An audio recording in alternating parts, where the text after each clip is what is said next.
ठीक है। तो अब हमारे पास हमने बात की कूलम्ब्स लॉ दो चार्जेस के बीच में होता है। अब अगर दो से ज़्यादा चार्ज हैं तो क्या है? तो दो से ज़्यादा चार्ज हैं, चाहे वो कैसे भी आपके पोजीशंस में हो, चाहे जैसे भी आपका फिगर बने, पर आपको दो दो चार्ज करके उसको देखना है और फिर उसका रिजल्टेंट निकालना है। तो अब जैसे इसमें उसने दिया है कि ये एक Q1 है, यहाँ पर है, एक Q2 है और एक Q3 है ना? तो अब वही कह रहा है कि Q1 और Q1 पे मेरे क्या फोर्स होगा। तो हम Q1 Q2 का फोर्स निकालेंगे, Q2 Q3 का फोर्स निकालेंगे और फिर उसका रिजल्टेंट निकालेंगे। ऐसे ही करके n नंबर्स भी जितने भी चार्ज हो सबका हम करेंगे। यही क्या है, मल्टीपल चार्जेस के केस में होगा।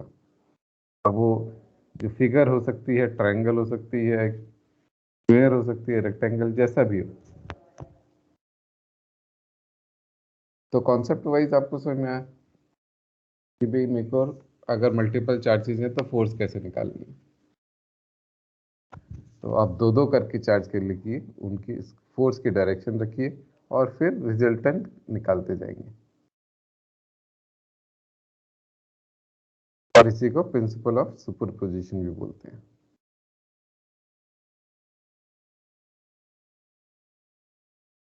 कोई क्वेश्चन इसमें, या किसी को नहीं समझ में आया?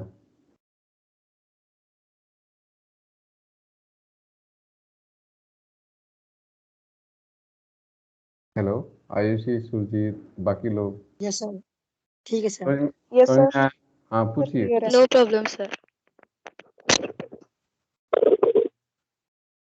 ठीक है, तो ये है। तो क्योंकि अब डायरेक्शन निकलती जाएगी, अब अगर हमारा ये दो पॉजिटिव होता तो हमने कहा पॉजिटिव है यानी कि इस तरफ डायरेक्शन होगी, अट्रैक्टिव होता तो इस तरफ डायरेक्शन होती। इन दोनों की डायरेक्शन भी निकालेंगे और फिर उसका रिजल्टेंट निकाल लेंगे। ये हम करते जाएंगे। और इसमें तीन दिए हैं, तीन से ज़्यादा हो तो भी कोई दिक्कत नहीं है, तो भी हम दो दो का करते जाएंगे और फाइनली हम जितने भी फोर्सेस आएंगे उन सब का रिजल्टेंट निकालेंगे। यही हमारा बेसिकली मोटा मोटा तरीका है करने का कि हमें का फोर्स कैसे निकालनी है अगर मल्टीपल चार्जेस हो किसी एक पर्टिकुलर चार्ज पे। करेक्ट? क्योंकि ये फोर्स है, यानी कि इस चार्ज पे इस चार्ज का फोर्स है, इस चार्ज पे इस चार्ज का फोर्स है। तो यानी कि अगर वो क्वेश्चन में होगा तो ये पूछेगा कि इस चार्ज पे मुझे बाकी चार्जेस का फोर्स कितना है वो बताइए। ये सवाल होंगे। अब वो शेप बदल सकता है, पोजीशंस बदल सकता है चार्जेस की। ठीक। Okay sir.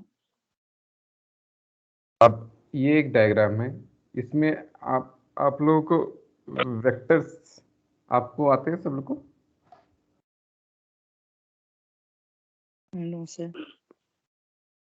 ओके। तो वेक्टर्स में एटलीस्ट एक चीज याद रखिएगा कि एक एक होता है कॉन्सेप्ट, पैरेललोग्राम लॉ। किसी को पता है parallelogram law? No sir. No okay. Sir.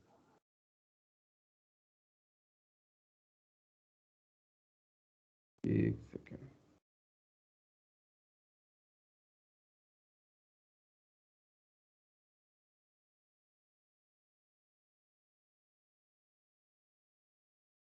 मेरी स्क्रीन दिख रही है? Yes sir. Yes sir. तो पैरेललोग्राम लॉ होता है कि अगर ये मेरा पैरेललोग्राम है ना, तो वेक्टर एडिशन बेसिकली जो हम कहते हैं,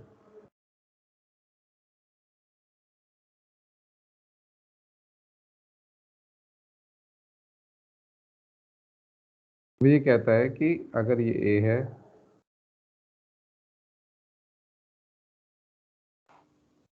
अगर मेरे दो वेक्टर्स हैं ए डी और ए बी,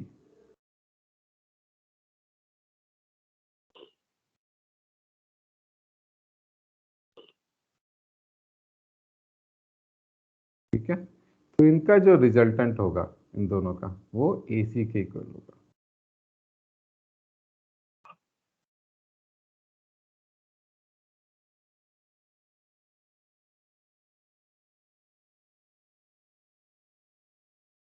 ये मेरा पैरेललोग्राम लॉ है वेक्टर्स के लिए, वेक्टर एडिशन। ठीक है, ओके सर। कोई सवाल सुरजीत और या किसी और का? No sir. हाँ बोलिए। Sir hmm, sir A B plus A C is equal to A C रहेगा। AB प्लस AD की बात की हमने बात की AB प्लस AD, ये दो वेक्टर का रिजल्टेंट निकालना है। ये दोनों एक पॉइंट पे जुड़े हुए हैं, इसलिए सर आपने A B plus sorry, AC लिखा है। ये AD है, सॉरी अगर ये गलती थी, ये AD है। Okay sir. ठीक है, ये AB plus AD। Okay sir.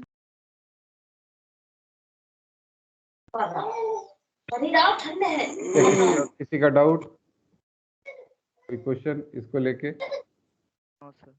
No ये सर। आपका यूज होगा बहुत जगह पर, क्योंकि हमें रिजल्टेंट वेक्टर निकालना ही होगा ज़्यादातर की जगह पे, तो इस चीज़ का याद रखिएगा। सर जी, हाँ जी बोलिए। सर वेक्टर चैप्टर पूरा ही करा देते सर एक बार। ठीक है, वेक्टर करा जी सर, देते। जी sir negative vector positive vector जितने भी हैं सर। ठीक है, तो अगली जिसका सर क्लास यूज में। होता है सर ज्यादा, हाँ सुरजीत बोलिए। तो जिसका यूज यहाँ पे बहुत ज्यादा हो रहा है सर उसका करवा दीजिए वेक्टर वाला। हाँ हाँ, वही जो मुझे नहीं पता कि इससे पहले किसने भी बोला था, तो उनका मतलब भी वही था कि जो, ये नहीं है कि हम मैथ्स का पूरा वेक्टर चैप्टर करेंगे, नहीं, जो हमें ज़्यादा यूज़ होगी चीज़ें वो हम वेक्टर्स में कम यूज उसको हम पढ़ेंगे। ठीक है, और जैसे अभी मैंने बताया, ये आपके जनरली रेक्टेंगल पैरेललोग्राम ये बनेगा, तो उसमें आपको ऐसे यूज़ करना है उसमें। Okay sir. Okay, yes sir. तो ये फॉर्मूला तो आपको पता ही है, आपने बताया ही था, और यही चीज़ हमें अप्लाई करनी है। ये क्या होगा, इसका वेक्टर क्वांटिटी इन दोनों का सम होगा, तो इसलिए इसको सम कर लिया। इसमें कोई डाउट नहीं, करें? वेक्टर हाँ बोलिए। सर वेक्टर तो क्या कहते हैं 11th में है ना? वेक्टर आप कह रहे फिजिक्स की उसमें 11th में? यस नहीं मेरे ख्याल से, यस सर यस मेरे ख्याल से नहीं है। 11th में है सर। 11th फिजिक्स में? हाँ फिजिक्स में है 11th में। ओके, तो एक काम कर सकते हैं, या तो विजय ही पढ़ा दे, या कोई भी पढ़ा सकता है, क्योंकि विजय 11th का शुरू किया है विजय ने। Yes sir. तो मोशन इन अ प्लेन में है sir. Motion in a plane में यस यूनिट सर। मेजरमेंट दिख तो नहीं रहा इसमें, दिख रहा है क्या आप लोगों को? आप ये चैप्टर 3 में बोल रहे हो ना, motion in straight plane, motion in नहीं नहीं नहीं sir scalar. Okay, motion in plane. दिख गया प्लेन में। चैप्टर 4 में। Fourth chapter. हाँ आप लोगों को मेरी स्क्रीन दिख रही है यस ना, सर। ये यस 11th सर का है दिख ना? रहा है। हम्म, यस सर। ठीक है। हाँ तो ये चैप्टर कंप्लीट वहाँ पे कवर हो जाएगा ना, और अपनी ओके क्लास सर। में बस हम जो यूज होता जा रहा है उसको करते जाएंगे। या अगर ये दिया हुआ है सब कुछ इसमें, आपको जितने भी चाहिए होगा इसी चैप्टर से हो जाएगा, इसको अलग से पढ़ाने की, वेक्टर को अलग से पढ़ाने की जरूरत नहीं है, इसीलिए ये पढ़ाया गया। Okay sir. ठीक है, इसीलिए शुरू में पढ़ाया गया कि मोशन प्लेन में इसका यूज होगा, तो वेक्टर एडिशन, वेक्टर सब्ट्रैक्शन, यही मेन चीज़ है आप फिजिक्स में। और ज़्यादा वेक्टर्स पढ़ने की मुझे ज़रूरत नहीं है।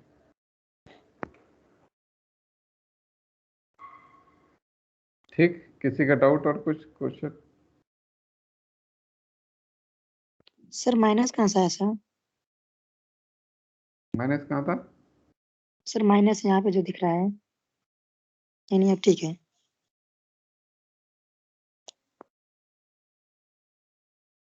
मुझे माइनस क्यों नहीं दिख रहा? कहाँ माइनस दिख रहा है आपको? तो सर जो स्क्रीन ऊपर किए थे तो वहाँ पे था, यहाँ पे नहीं सर। ठीक है सर, यहाँ पे था माइनस ऊपर ऊपर।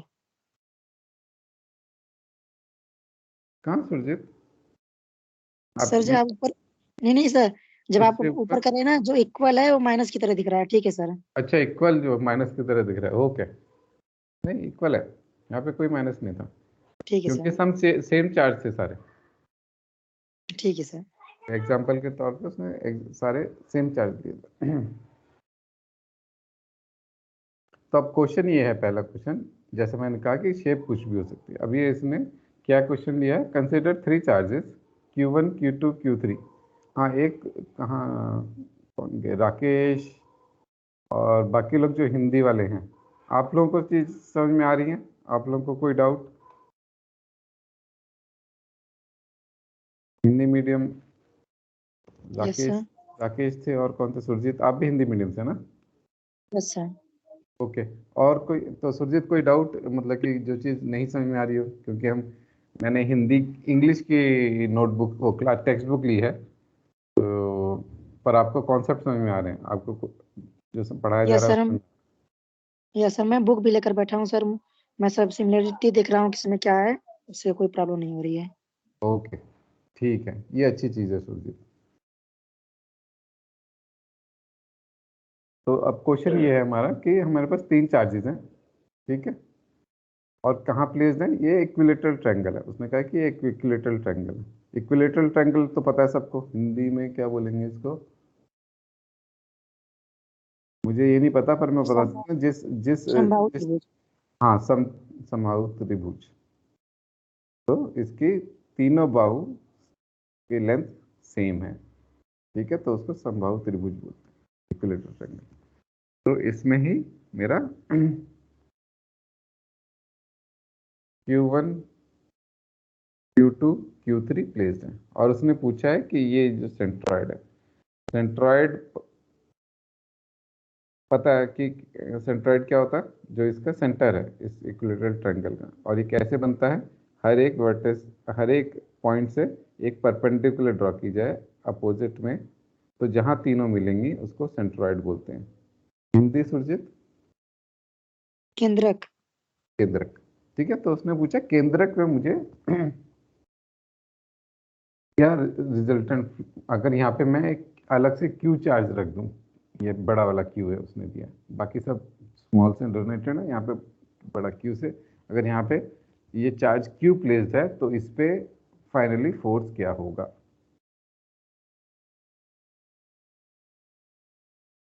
और इसने कहा है कि विथ सेम साइन, यानी कि ये सब भी पॉजिटिव हैं, तो ये भी पॉजिटिव साइन का चार्ज है, पॉजिटिव चार्ज है।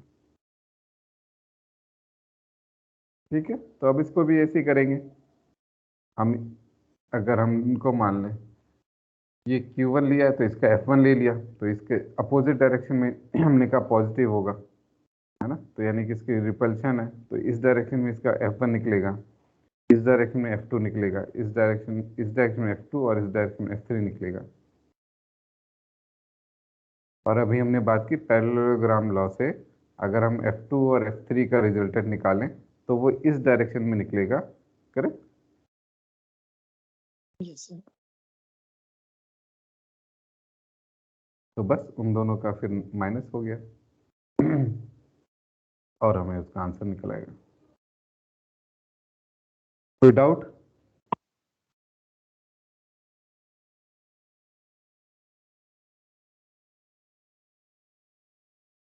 No sir. इस क्वेश्चन को लेके कोई doubt? No sir. No sir. किसी को भी कोई चीज़ समझ में नहीं आई हो कैसे करना है? क्योंकि ये कूलम्स लॉ से भी एक क्वेश्चन मुझे लगता है कि आना आता होगा, और एक ये इम्पोर्टेंट टॉपिक है। इसको समझ में आना चाहिए और कई जगह पे आगे चल के यूज भी होगा। तो आपको इस कॉन्सेप्ट, ये सिमिलर कॉन्सेप्ट आपको मैग्नेटिक में भी दिखेगा, वहाँ पे भी आपको ऐसे ही फोर्स ड्यू टू मैग्नेटिक आएगा, मैग्नेटिज्म आएगा। तो आप लोगों को ये आना चाहिए कि भाई अलग अलग शेप्स हैं, तो मुझे अगर एक और चार्ज, पर्टिकुलर चार्ज पे मुझे फोर्स निकालना है तो किस डायरेक्शन में फोर्स होगा, और फिर मुझे अपना कूलम्स लॉ लगाना है, ये वैल्यू लगानी है, और उसके बाद सिर्फ डायरेक्शन और फिर हमारी लेंथ का बात है, और कोई इसमें कुछ ज़्यादा समझने वाली मैं कहूँगा कि बहुत ऐसा नहीं कि डिफ़िकल्ट है, पर हाँ हमें डायरेक्शंस वगैरह का ध्यान रखना है कैसे निकलेगा, और फिर उसको दो दो फोर्स का फिर रिजल्टेंट निकालते जाना। जैसे अगर यहाँ पे 2 से 3 से ज़्यादा होते तो हम दो दो करके करते जाते।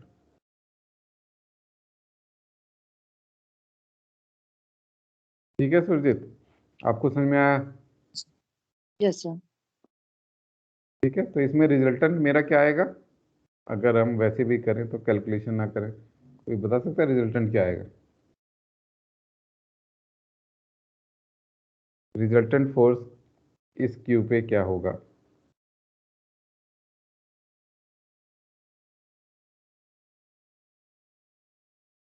बोलते रहिए, आयुषी, गौरव, सुरजीत, बाकी लोग भी।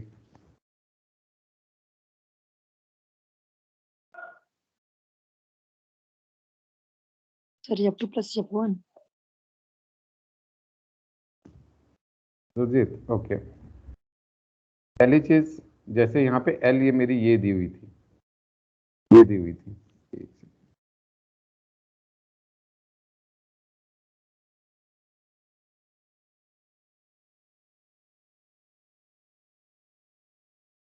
मेरी स्क्रीन दिख रही है? Yes sir. Yes sir.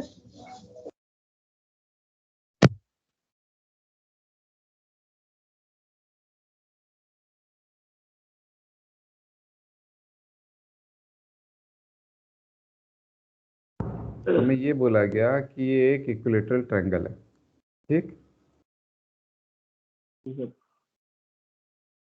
ये अब मेरा एक लाइन ये होगी, हमने कहा मेरा सेंट्रॉइड ऐसे निकलता है, करेक्ट? जहां पे ये तीनों लाइन Yes. मिल जाएंगी, अगर हम इसको ए ए लें, इसको इसको बी लें, इसको सी लें, तो हम इसको अगर ओ मान रहे हैं, तो मैंने क्या किया है, यहाँ पे ये क्यू चार्ज रखा है, ठीक? अगर मैं ये Q1 ले लूँ, ये Q2 ले लूँ, ये Q3 ले लूँ, और हमने कहा है क्वेश्चन में कि सबका चार्ज क्या है, Q है, सबका सेम चार्ज,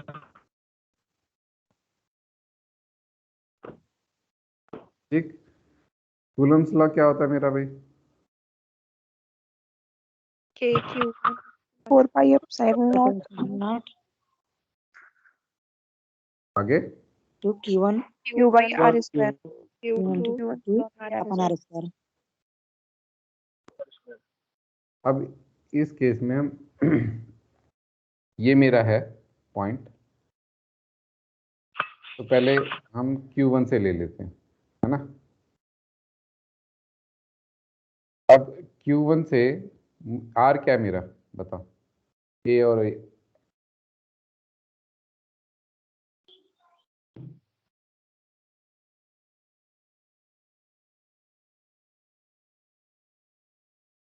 R क्या है मेरा, R ये है, करेक्ट? यस कोई बता सकता है कैसे निकलेगा R ये मेरा R ये है, तो कैसे निकालेंगे हम मुझे ये चाहिए, R की वैल्यू चाहिए ना इस फॉर्मूले के लिए।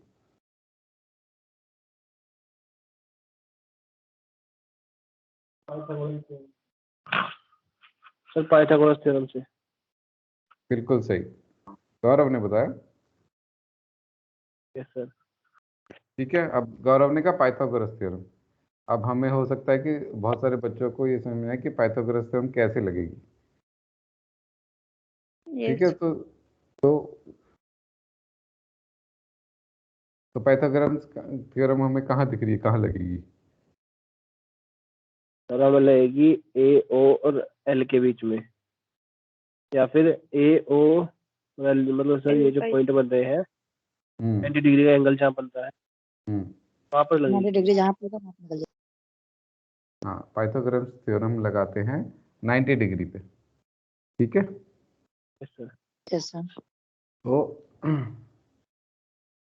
ये इक्विलेटरल ट्रायंगल है, एक चीज और याद रखिएगा। इक्विलेटरल ट्रायंगल देने का उसका दो कॉन्सेप्ट है।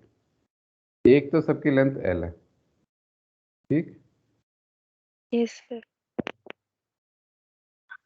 दूसरा क्या होता है, इक्विलेटरल ट्रायंगल में अगर मैं ये लाइन ड्रॉ करता हूं, ओके,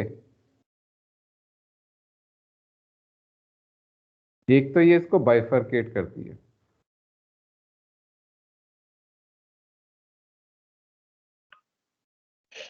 कुछ चीजें हम जब न्यूमेरिकल करते जाएंगे उसमें जो कॉन्सेप्ट कर सीखते जाएं, बेशक हो सकता है कि जो हमें याद ना हो, ये बेशक हमने पढ़ा होगा मैथ्स में 10th में भी, लेकिन हमें याद नहीं है तो हम उसको करते जाएंगे। ठीक है। Yes. एक तो ये इसको बाइफरकेट करती है, यानी कि बाइफरकेट मतलब कि इसके दोनों तरफ इक्वल है, ये इसको इक्वली डिवाइड कर देती है। ये L/2 हो जाएगा। दूसरा, ये एंगल कितना होगा इक्विलेटरल ट्रायंगल में, ये वाला एंगल ए। 60. 60 ठीक है। ठीक है। जिसको याद नहीं है वो याद रखिएगा, इक्विलेटरल ट्रायंगल के तीनों एंगल मेरे 60 होते हैं, क्योंकि sum of all angles in triangle is 180। और 180. 180। अगर इक्वल है, अगर मेरी साइड इक्वल है, ठीक है, अगर दो मेरी साइड इक्वल हैं तो इनके अपोजिट एंगल्स भी इक्वल होंगे। ठीक। Yes, sir. यस तो इसकी वजह से ये मेरा एंगल भी 30 हो जाता है, डिवाइड हो जाता है।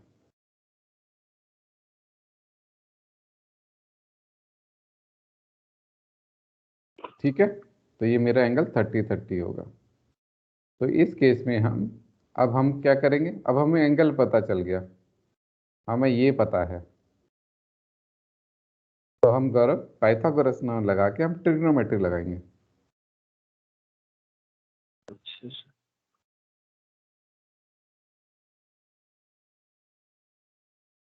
भाई ये मेरा 30 है, अगर यस मैं सर। ये मान लूँ, मैं ये वाला ट्रायंगल ले रहा हूँ तो सबके लिए इक्वल ही होगा, ये दिखने में ठीक है, ये 90 है, करेक्ट, ये मेरा 90 है।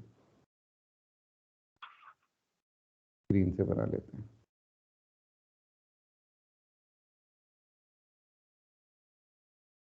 ये मेरा L/2 था, मुझे ये वैल्यू चाहिए, करेक्ट। यस तो क्या ट्रिग्नोमेट्री का कौन सा यूज करेंगे हम? किसी को याद हो मैथ्स? सुरजीत, कोई और? आयुषी, गौरव, राकेश? सर। बोले। Sin 30. आयुषी ने बोला sin 30। आयुषी, मुझे आप साइन थीटा बताएंगे, यानी कि इस केस में sin 30 क्या सर होगा? कॉस होगा सर।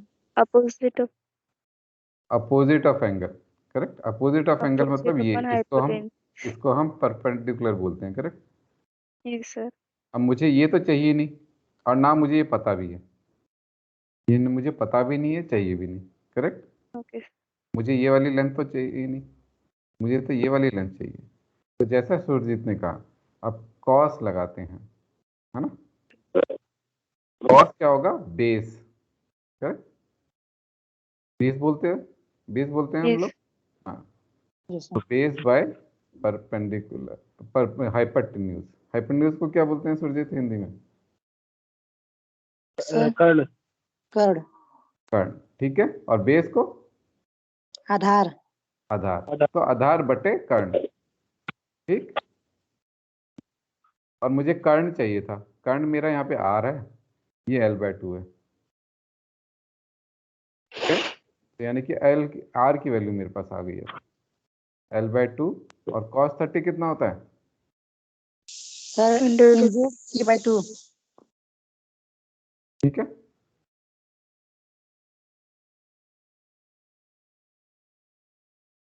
ओके। yes. तो यानी कि मेरी आर की वैल्यू आ गई, बस अब आर की वैल्यू यहाँ पुट करनी है। तो ये मेरा एक आ जाएगा फोर्स, दूसरा फोर्स ये आ जाएगा, और सारे की वैल्यू इक्वल आएगी क्योंकि इक्विलेटरल ट्रायंगल था, चार्ज भी सेम है, सब कुछ सेम है। और हमने बात की कि इन दोनों का जो रिजल्टेंट आएगा पैरेललोग्राम लॉ से, और कलर ले लेते हैं, ये वाला, तो इसका रिजल्टेंट ये बनेगा, और इसकी वजह से फोर्स ये था। तो अब ये दोनों अपोजिट डायरेक्शन में हो गए, ये दोनों एक दूसरे को जीरो कर देंगे, तो मेरा रिजल्टेंट जो फोर्स होगा अगर आप निकालेंगे तो ये जीरो आएगा।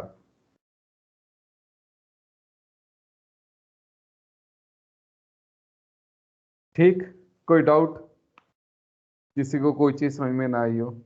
कुछ चीज़ें याद रखनी है, ठीक है, कि हमें ज़्यादातर जो हमें यूज़ होता है गौरव, वो हमें ट्रिग्नोमेट्री यूज़ होती है, हमें पाइथागोरम से ज़्यादा, पर दोनों चीज़ कभी कभी यूज़ हो सकती है। तो पाइथागोरस भी याद रखिए और ट्रिग्नोमेट्री याद रखिए। ट्रिग्नोमेट्री याद रखने के लिए आपको ये जरूर याद रखना है कि मेरा साइन क्या होता है। साइन होता है P/hypotenuse। P को क्या बोलते हैं, परपेंडिकुलर को क्या बोलते हैं सुरजीत? लंब। लंब। लंब। लंब बटे कर्ण, आधार बटे कर्ण कॉस। और मुझे किन किन की वैल्यू याद रखनी है? 0, 30, 45, 60 और 90, इनकी याद रखिएगा। और ये वैसे इजी है, अगर आपको साइन की पता है, एक की पता है ना, तो दूसरे की अपने आप पता चल जाती है। कैसे पता चल जाती है? साइन हमेशा याद रखिएगा कि साइन बढ़ता है 0 से, ये इसका उल्टा होगा, कॉस इसका उल्टा होगा।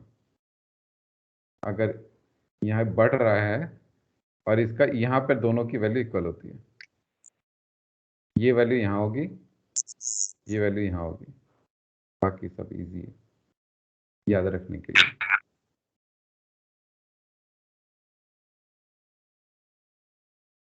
ठीक, ओके सर। किसी को कोई चीज समझ में ना आई हो, कोई डाउट हो?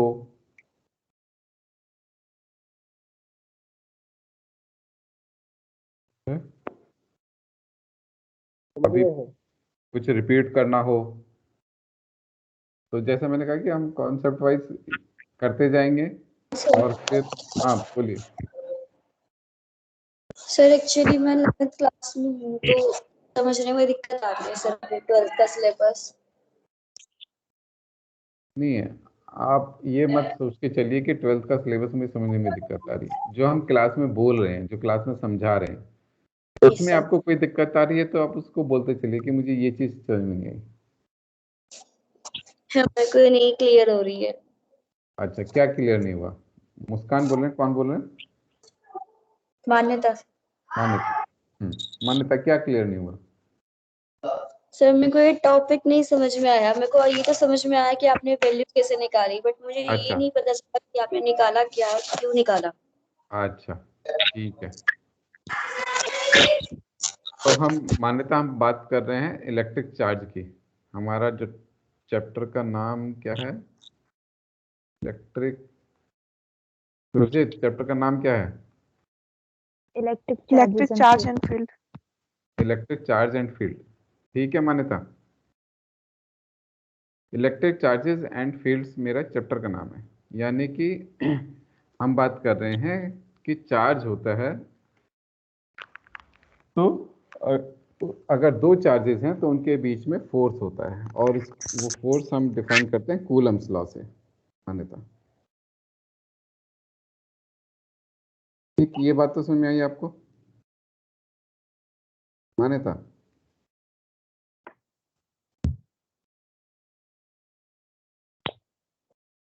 हेलो।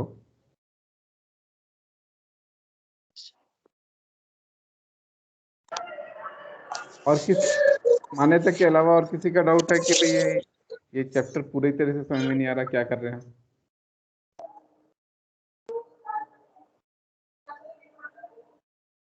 हम बात कर रहे हैं कि चार्ज की इलेक्ट्रिक चार्ज होते हैं, ठीक है।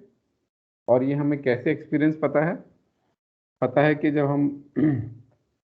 हम कॉम को रब करके अपने हेयर के पास ले जाते हैं तो हम देखते हैं फोर्स ऑफ एट्रैक्शन है, मतलब कि बाल हमारे कॉम की तरफ होते हैं। ये हमने 10th में भी पढ़ा था, उससे पहले भी पढ़ा।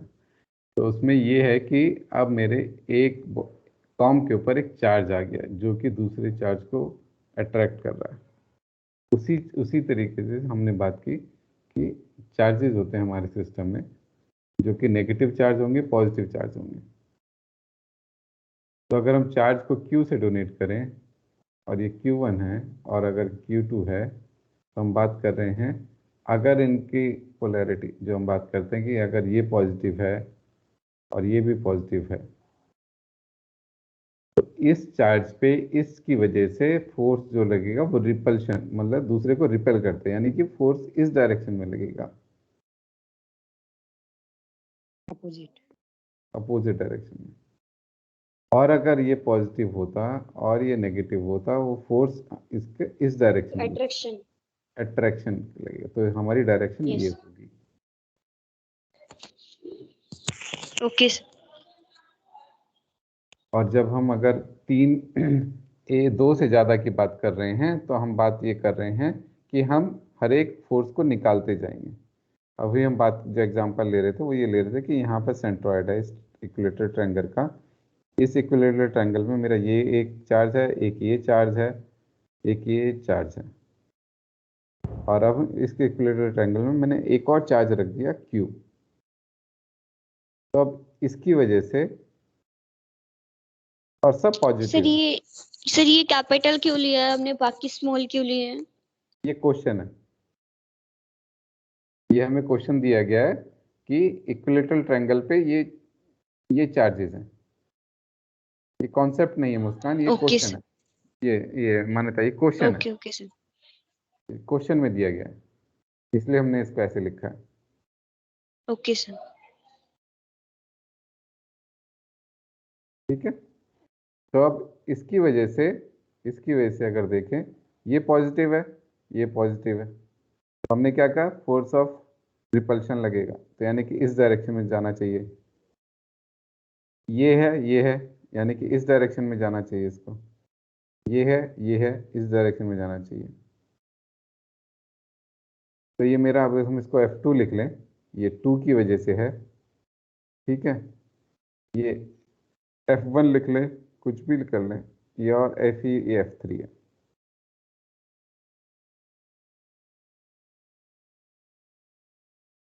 अगर हम F2 और F3 का रिजल्टेंट निकालें तो वो इस डायरेक्शन में निकलेगा। अभी हमने पैरेललोग्राम लॉ से यही बात की।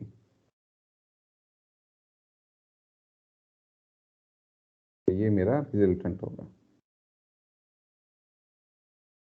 और हम फॉर्मूला क्या लगा रहे थे अपना, कूलम्स लॉ का, 1/4πε0 Q1 Q2 bye Q2 R square. Yes. ठीक है। ये R की वैल्यू अभी हमने निकालनी सीखी कि कैसे निकलेगी, क्योंकि ओके हमें सर। ये R है, ये R हमें दिया नहीं हुआ है, हमें R चाहिए इस फॉर्मूले के लिए। Q1 दिया हुआ है, Q2 क्या है, ये Q है, Q2 क्या है, ये Q है, ठीक। यहाँ पे इस इन दो की बात कर रहे हैं, फोर्स निकालें, इन दो में निकाल रहे हैं, फिर इन दो में। तो अब हमने R निकाल लिया था, हमने क्या लगाया था, हमने cos 30 निकाल के लगा के हमने R की वैल्यू निकाल ली थी, इस फॉर्मूले में पुट कर यस सर। तो हमें निकल आई। अब जो रिजल्टेंट आया वो ओके इस सर। डायरेक्शन में आया, और ये अगर आप इसको सॉल्व करेंगे तो ये अगर मैं इसको F4 मान लूँ, जो कि इन दोनों का रिजल्टेंट आया F2 और F3 का, तो ये F4 और F1 इक्वल होंगे, और ये दोनों अपोजिट डायरेक्शन में हैं, तो 0 हो जाएगा अगर आप इसको कैलकुलेट करेंगे तो। ये दोनों इक्वल हैं, और अगर माइनस किया तो दोनों का जीरो हो जाएगा। तो ये रिजल्टेंट जो फोर्स होगा यानी इस पॉइंट पर क्यू के लिए वो जीरो है। मैंने कैलकुलेट नहीं किया, आप लोग कैलकुलेट करिएगा और मुझे बताइएगा। Okay sir. अभी किसी को डाउट कि हम क्या कर रहे हैं और ये फॉर्मूला जो हमने क्वेश्चन किया है इसमें किसी को डाउट? सर आगे समझ में ठीक है। Okay sir.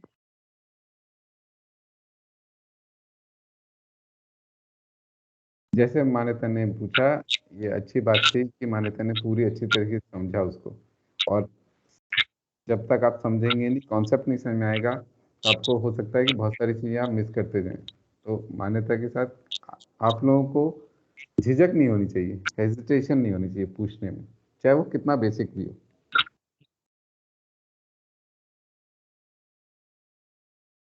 क्योंकि जो आप में से जो भी हेजिटेट करेगा ना, वो फिर क्वेश्चन नहीं पूछेगा और आप लोगों को वो चीज़ समझ में नहीं आएगी।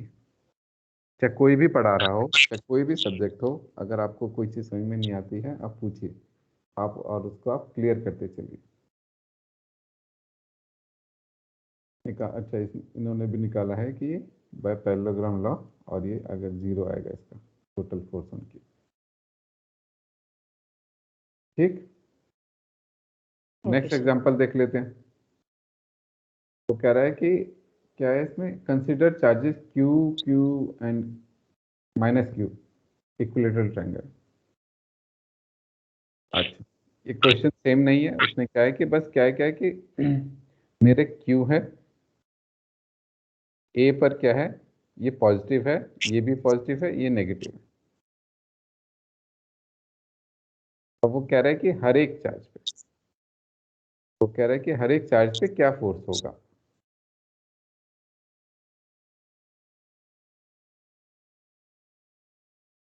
ये क्वेश्चन थोड़ा सा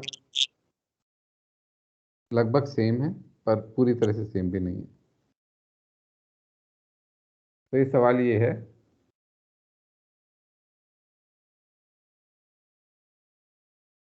इस सवाल में क्या है,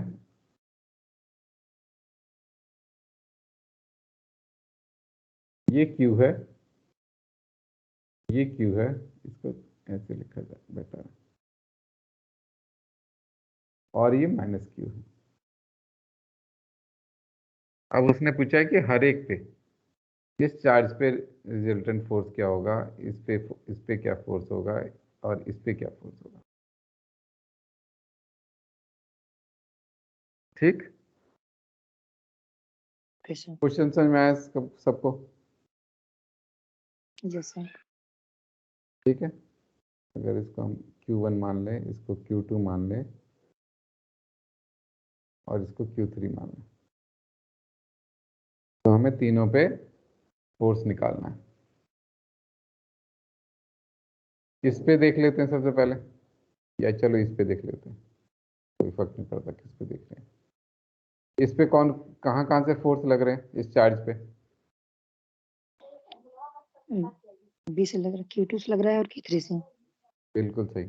जो बी से लग रहा है सुरजीत, तो उसकी डायरेक्शन क्या होगी? सर अपोजिट होगी। यानी कि इसकी डायरेक्शन ये होगी, करेक्ट। दोनों सेम चार्ज है, Yes. तो रिपेल करेंगे एक दूसरे को, और इन दोनों में अट्रैक्ट करेंगे सर सामने की यानी कि तरफ। डायरेक्शन ऐसे होगी, करेक्ट। यस। बस, और इसका रिजल्टेंट निकालना है, ये रिजल्टेंट निकलेगा पैरेललोग्राम लॉ से। इस चीज में किसी को डाउट?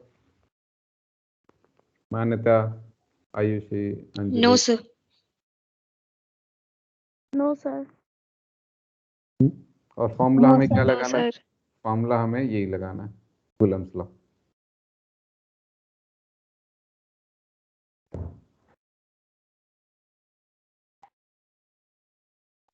ये हमारा फॉर्मूला, ठीक है। इसमें एक अच्छी बात ये है कि मेरे पास आर निकालने की जरूरत नहीं है, आर मुझे पता है, आर दिया हुआ है।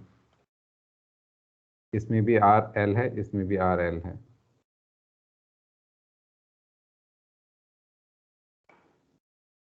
ठीक, इसी तरीके से मैं इस पे भी लिख सकता हूँ। इन दोनों में क्या होगा, डायरेक्शन ये होगी, इन दोनों में क्या होगा, डायरेक्शन ये होगी, तो रिजल्टेंट मेरा इस तरह निकलेगा। पैरेललोग्राम लगा दीजिए।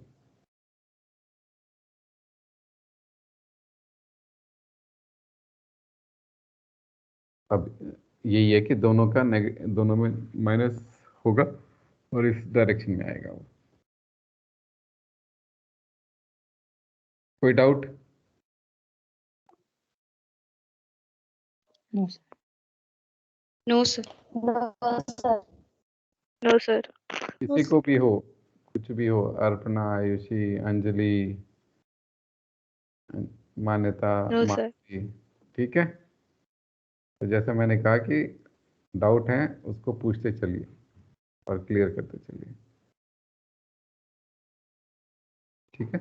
यही डायग्राम है।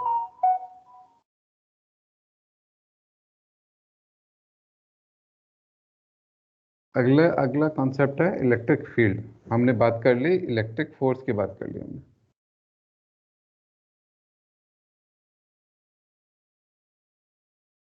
इलेक्ट्रिक फील्ड क्या है, बेसिकली कि अगर मेरा कोई चार्ज है तो उसके आसपास एक फील्ड है, भाई उसी की वजह से तो मेरे को फोर्स पता चल रही है ना, फोर्स तभी लग रही है ना क्योंकि यस। आसपास उसके एक फील्ड है। अब दो चार्जेस के आस की तरफ फील्ड है, तो उसी की वजह से मेरे को दोनों चार्जेस में एक एक दूसरे के आसपास हैं, तो उनकी वजह से उसमें उन दोनों के बीच में फोर्स है। यही अगर कॉन्सेप्चुअली अगर समझना है तो यही इलेक्ट्रिक फील्ड है, यानी कि चार्ज की वजह से जो मेरी एक फील्ड आसपास बन रही है वो मेरी इलेक्ट्रिक फील्ड है। समझने में, टर्म को समझने में कोई दिक्कत की इलेक्ट्रिक फील्ड है क्या, अगर सोचें तो हम, कोई दिक्कत किसी को? No sir. No sir. और नो इलेक्ट्रिक सर। फील्ड की अगर वैल्यू निकालनी हो, भाई अब मेरे को ये है कि भाई मेरा एक चार्ज है, और तो फिर इलेक्ट्रिक फील्ड की वैल्यू क्या है? तो इलेक्ट्रिक फील्ड की वैल्यू लगभग आपने जो कूलम्स लॉ में पढ़ी, उसमें दो चार्ज थे, इसमें एक चार्ज है, तो बस आप एक चार्ज उस चार्ज को रखिए, बाकी सब दूसरे चार्ज की वैल्यू हटा दीजिए, तो मेरी इलेक्ट्रिक फील्ड आ गई। बाकी फॉर्मूला सेम है, E is equal to 1/4 pi epsilon Q by R square. बात समझ में आई? माने यस सर। किसी को डाउट? No sir. तो हम बात क्या है, क्या रही नो है सर। कि ये मेरा एक चार्ज है, ठीक है, तो इसकी वजह से मेरे पास सब तरफ ये फील्ड जनरेट कर रहा है, फील्ड है। अब मेरे को अब वो कहते हैं कि मेरे पास इस पॉइंट पे अगर मुझे फील्ड पता करनी है, इलेक्ट्रिक फील्ड, तो जहाँ पे चार्ज प्लेस है उसके बीच का डिस्टेंस को हम R बोल रहे हैं। इसका मैग्नीट्यूड Q है, तो Q बाय R स्क्वायर, और ये K था मेरा, यानी कि 4 पाई एप्सिलॉन। ये मेरी इलेक्ट्रिक फील्ड होगी, ठीक। Excuse me sir. हाँ बोलिए। सर ये जो ई नोट है इसको क्या बोलते हैं? Permittivity of space. मतलब सर? सुरजीत, हिंदी कौन बताएगा इसकी? Epsilon not. हाँ एप्सिलॉन है क्या ये? पैराबोलिक। इनका भी सवाल था, ये होता क्या है ये? ये बेसिकली एक क्वांटिटी है हर एक मीडियम की, कि मैं इसको हम क्यों कितनी, यूज करते हैं सर यहाँ पे? Sir rate of law of charge पर टाइम। हाँ इसको, ये जो चीजें थी, ये किसका सवाल था ये? मान्यता सर। मान्यता, ओके। मान्यता, जो हमने कूलम्स लॉ पढ़ा था, बेसिकली हमने जो कूलम साइंटिस्ट जो थे उन्होंने जो फॉर्मूला निकाला ना, उन्होंने एक्सपेरिमेंटली के तौर पे निकाला। तो ये जो के था ये कांस्टेंट था, Q1 Q2 R स्क्वायर। उन्होंने दो चार्जेस के बीच में बहुत सारे एक्सपेरिमेंट किए होंगे, डिफरेंट टाइप ऑफ चार्जेस, ठीक। और तब उन्होंने ये फॉर्मूला निकाला कि ये जो है मेरी एक कांस्टेंट है वैल्यू, ये मेरे यस सर। चेंज करते हैं जब भी मैं डिस्टेंस बढ़ा रहा हूँ, कम कर रहा हूँ, या मैं चार्ज की वैल्यू कम ज़्यादा कर रहा हूँ, पर ये मेरा कांस्टेंट रहता है, तो इस फॉर्मूले से मैं फोर्स निकाल सकता हूँ। तो उन्होंने ये फार्मूला डराइव किया, और ये जो के था, ये उन्होंने लगाया कि ये मेरे के की वैल्यू है एक्चुअली में।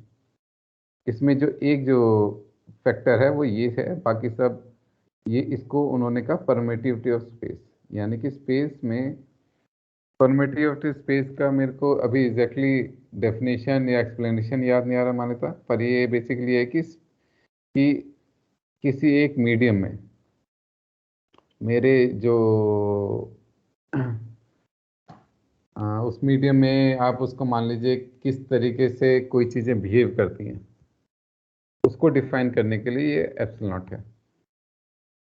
Sir okay sir. बोलिए, कोई एक्सप्लेन और कर रहा है? सर इसका से प्रिमिटिव ऑफ फ्री स्पेस होता है सर, इसका जो वैल्यूम होता है वो 8.8 इंटू 10⁻12 होता है सर, -12। ठीक है मान्यता।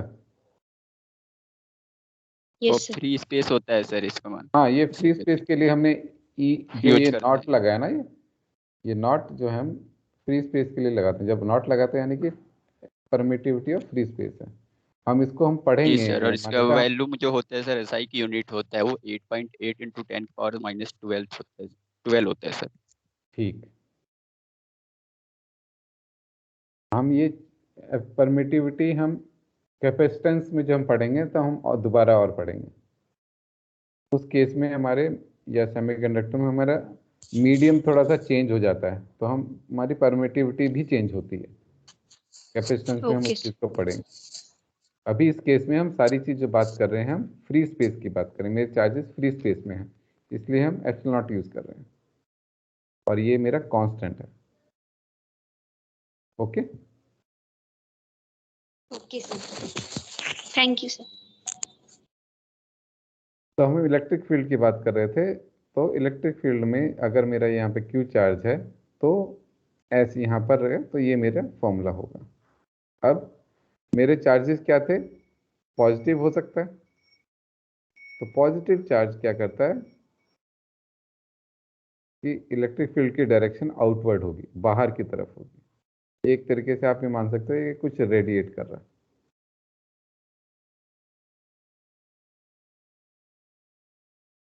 ठीक, नेगेटिव चार्ज जो होगा वो इनवर्ड होगी, उसकी तरफ चीजें अट्रैक्ट हो रही हैं बेसिकली। ऐसे है इलेक्ट्रिक फील्ड की डायरेक्शन,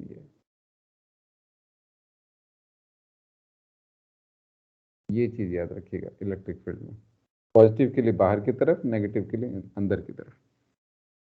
तो यानी कि अगर मेरी ये यहाँ पर है तो इलेक्ट्रिक फील्ड की डायरेक्शन ये होगी। अगर मेरा नेगेटिव था ये, तो इलेक्ट्रिक फील्ड की डायरेक्शन ये होगी।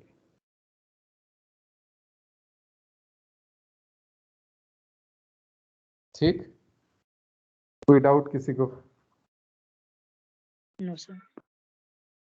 No sir.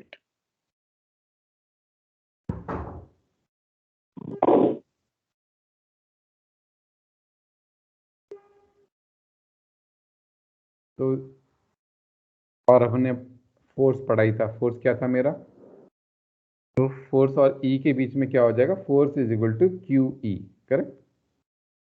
अगर हम दोनों फॉर्मूले देखें तो मेरा फोर्स क्या हो जाएगा? क्यू इंटू ई, करेक्ट। सर इसमें आर क्या है? ये वाला आर, ये ये जस्ट उसके डायरेक्शन के लिए लिखा है, आर वेक्टर।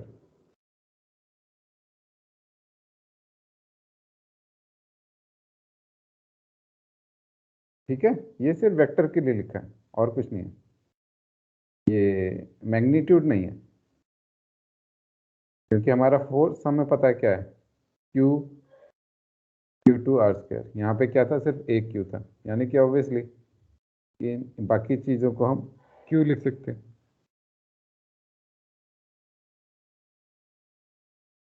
है ना। यानी कि बाकी चीज़ों को भाई हमने क्या कहा, F क्या है मेरा 1/4πε0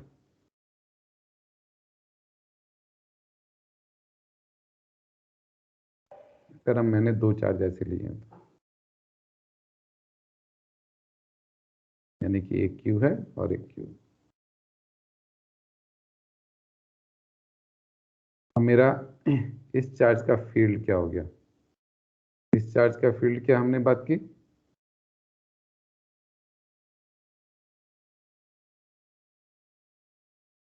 कितना मेरा इलेक्ट्रिक फील्ड है, करेक्ट। हमने क्या बोला, Q/R², 1/4πε0, है ना। अगर इन दोनों को देखें हम तो मेरा F क्या हो गया, बड़ा Q और E, करेक्ट। यही हुआ ना मेरा। Yes yes sir, right. तो यही बात थी। अब इलेक्ट्रिक फील्ड की मेरी SI यूनिट क्या होगी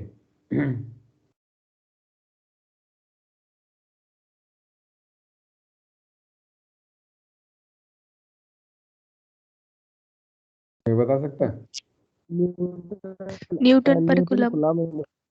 हाँ, वो हमने यहाँ इस फॉर्मूले से नहीं निकाली, बल्कि इस फॉर्मूले से निकाली हमने SI यूनिट। फोर्स हमें पता है न्यूटन होता है, इस फॉर्मूले से मेरा E क्या आया, मेरा F/Q आया, करेक्ट, है ना। यस तो बस फोर्स मुझे पता है न्यूटन होता है और चार्ज मेरा कूलम होता है, तो ये मेरी SI यूनिट है मेरी। कोई डाउट इसमें किसी को। No sir.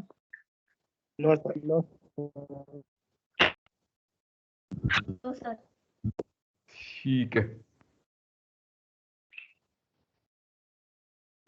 सर हाँ बोलिए। सर एक बार दोबारा एक्सप्लेन कर दोगे, कौन सी चीज एक्सप्लेन कर दें दोबारा, बताइए। जो सर अभी कराई थी। तो आपको ये तो बताना पड़ेगा, जो अभी कराई थी, अभी क्या कराई थी, एटलीस्ट उसका नाम सुना होगा आपने, क्या चीज फोर्स रिपीट करनी है, सर, क्या चीज। फोर्स कराया था जो अभी, हाँ ये सर SI यूनिट कराई थी हाँ, column. Coulomb. Coulomb yes sir. Hindi में भी कूलम ही है ना मेरे ख्याल से, इसकी कोई इंग्लिश हिंदी तो है नहीं अलग से। Yes sir, no coulomb sir, है। एक का नाम है ना सर। हाँ, और न्यूटन का न्यूटन ही है, इसकी कोई हिंदी नहीं होगी, यस सर। क्योंकि जैसे सुरजीत ने कहा ये नाम है, साइंटिस्ट के नाम है, तो मेरे ख्याल से इनके कोई अलग से नहीं होगी। तो ये किसका सवाल था कि दोबारा से रिपीट कर दें। दीक्षा, किसका। अर्पणा, ओके।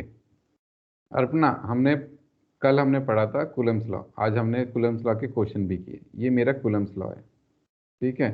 इसमें कोई डाउट है अर्पणा, कूलम्स लॉ में। No sir. आज हमने पढ़ा इलेक्ट्रिक फील्ड,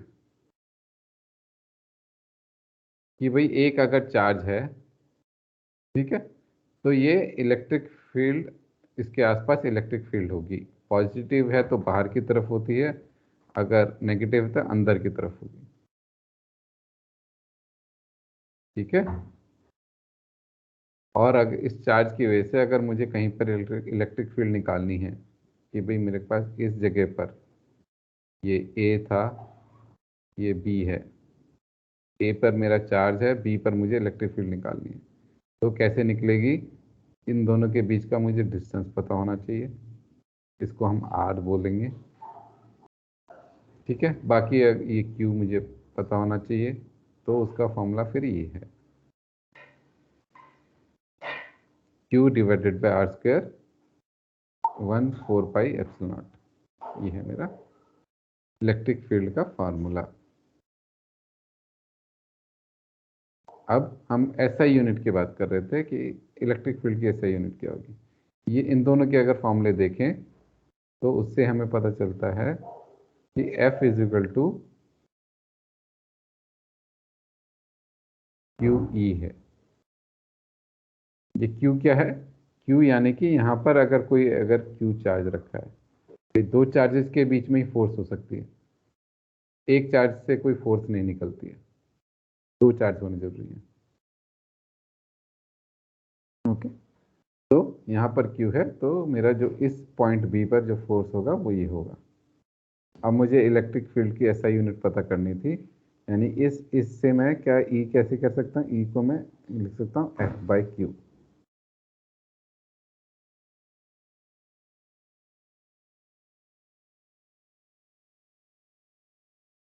अब फोर्स की मुझे पता है SI यूनिट क्या होती है, न्यूटन होती है।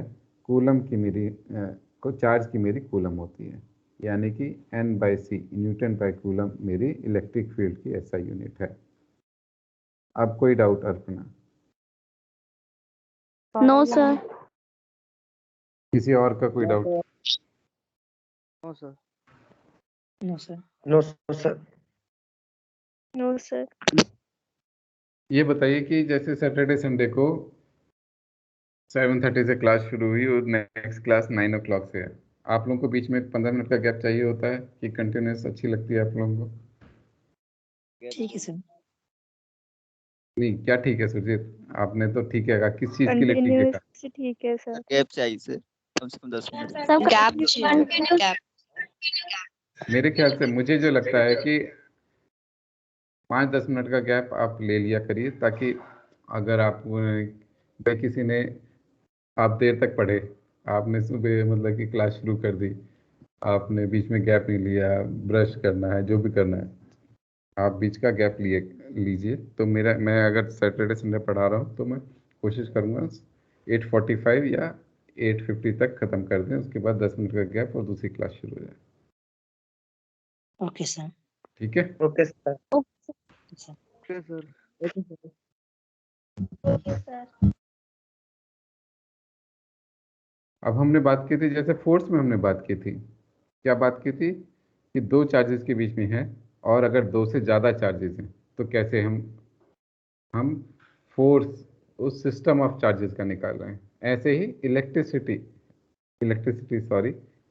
फील्ड है, अगर मेरे पास एक चार्ज से ज़्यादा है और मुझे पता करना है कि भाई मुझे अगर मेरे पास एक से ज़्यादा है चार्ज है,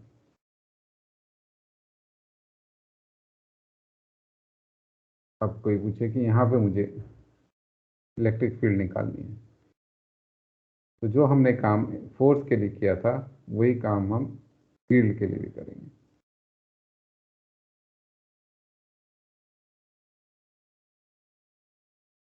यानी कि इस पॉइंट पर मुझे ये पता होना चाहिए ये Q1 क्या है, पॉजिटिव है कि नेगेटिव है। तो पहली चीज मुझे ये पता होना चाहिए।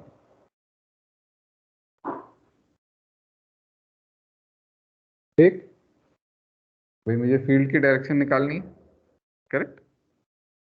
यस तो ये सर। पता होना चाहिए। अब इसकी वजह से इस पे किस डायरेक्शन में होगी मेरी फील्ड? अपोजिट। यानी कि इस डायरेक्शन में।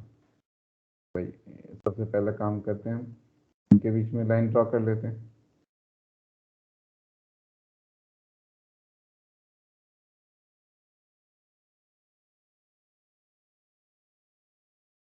करेक्ट? Okay sir. तो जैसे सुरजीत ने कहा, इस डायरेक्शन में इसकी फील्ड होगी, क्योंकि ये पॉजिटिव है। हमने कहा था पॉजिटिव से हमारी डायरेक्शन बाहर की तरफ है।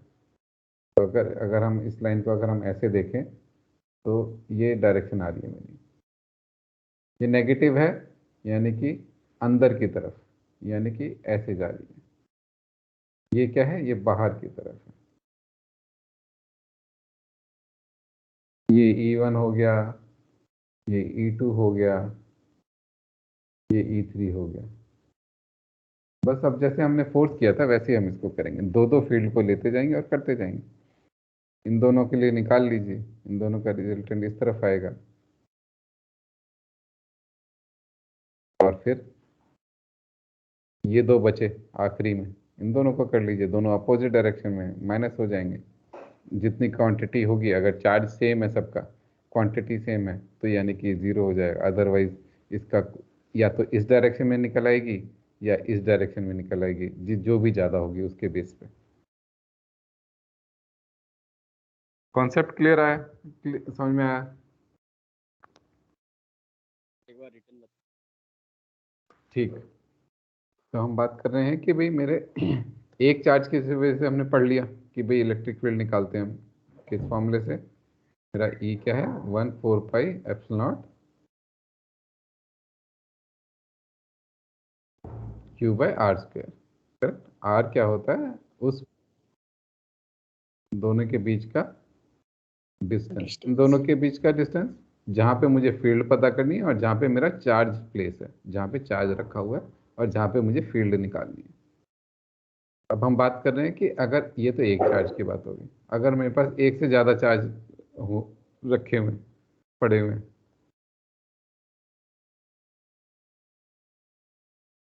ठीक, और हमसे कहा जाता है कि भाई तो आप यहाँ पे बताइए कि यहाँ पे क्या होगी इलेक्ट्रिक फील्ड इन तीनों की वजह से। तो हमें क्या क्या पता होना चाहिए इस फॉर्मूले से? मुझे ये पता होना चाहिए और मुझे R पता होना चाहिए। R मतलब है कि मेरा ये वाला डिस्टेंस, ये मेरा R है, इसके लिए ये R है, तो R1 लिख लें तो इसको R2 लिख लें तो मेरा R3 है। फिर मुझे क्या पता होना चाहिए? मुझे पता होना चाहिए इसके चार्ज, और वो नेगेटिव है कि पॉजिटिव है। भाई अगर ये पॉजिटिव है, ये पॉजिटिव है, ये नेगेटिव है, तो हमने बात की पॉजिटिव जो है वो हमें बाहर की तरफ फील्ड देगा, यानी इस डायरेक्शन में फील्ड देगा। इस पॉजिटिव से इस डायरेक्शन में फील्ड देगा। इस नेगेटिव है तो इसके अंदर की तरफ होगी, यानी कि इस तरफ फील्ड होगी।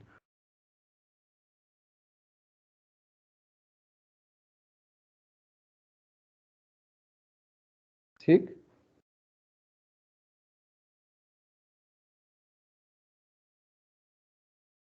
और फिर हम इनका रिजल्टेंट निकालते जाएंगे, इन दो का निकालेंगे।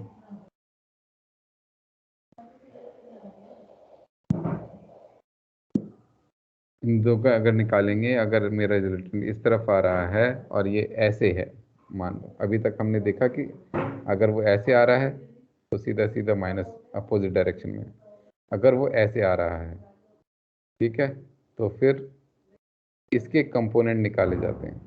अगर ये मेरा है, करेक्ट, ये आपने पढ़ेंगे हम आगे। अगर मेरा ये फोर्स F है और अगर ये मेरे, तब मुझे थीटा पता होना चाहिए, और ये थीटा है तो ये F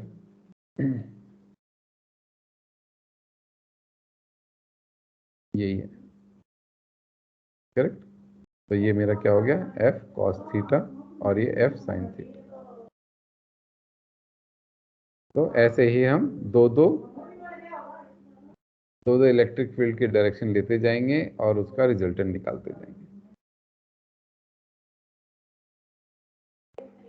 क्लियर? कोई अभी क्लियर? कोई डाउट? एग्जाम्पल हम देखेंगे ताकि हमें जब हम एग्जाम्पल को सॉल्व करें तो कैसे कर रहे हैं उसको समझें। बस इसमें जो हमें है डायरेक्शन का निकालना है, रिजल्टेंट जो निकालनी है, रिजल्टेंट अब कैसी भी है।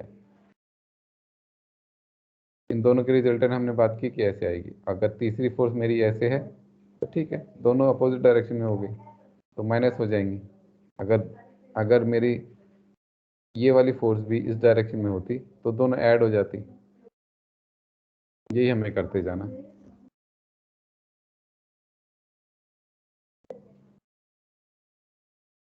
कोई डाउट आप? No sir. No sir. किसी और का doubt? Arpana, Kuldeep, Surjeet? No sir. No sir. No sir. ठीक है, तो नेक्स्ट क्लास में हम इसके क्वेश्चंस सॉल्व करेंगे। Okay sir. Basically okay sir. चलिए, तो जैसे मैंने कहा कि मेरे ख्याल से आप लोगों को 10 मिनट का गैप लेना चाहिए ताकि आप जो भी चीज़ें करनी है वो कर लें और नेक्स्ट क्लास में रेडी रहें। सर हाँ अंजलि, सर वाईक्यूज कितने इयर्स की करें, क्योंकि मेरा ना कि एनसीईआरटी तो मैंने कर ली है, लेकिन वाईक्यूज मतलब कितने इयर्स में करूँ? ज़्यादा से ज़्यादा अंजलि 4 साल। पैटर्न चेंज हो जाता है, आप उससे ज़्यादा मत करिएगा।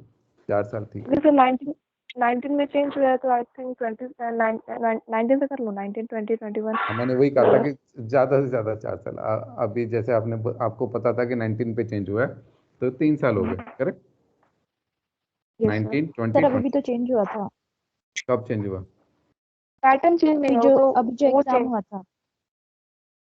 तो क्वेश्चन का नहीं तरीका एक चेंज हो गया, सेकंड, दो सेक्शन वाइज चीज़ें। डिवाइड हो गया ना वो। एक सेकंड, 2 चीज़ें भाई। एक तो होता है कि मेरा पैटर्न चेंज हो जाए, ठीक है, और एक होता है कि भाई मेरे को कोविड था, उसकी वजह से उन्होंने किस तरह से करना है, एग्जाम कंडक्ट कैसे करना है, वो अलग चीज़ है मेरे ख्याल से।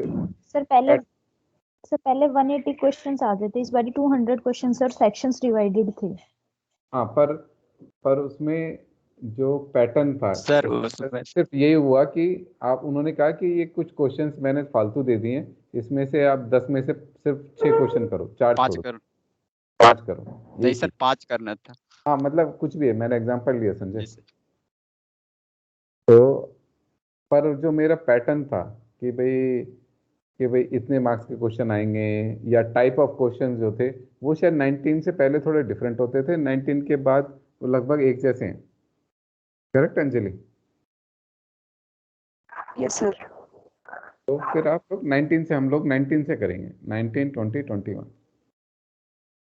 Yes sir, yes sir.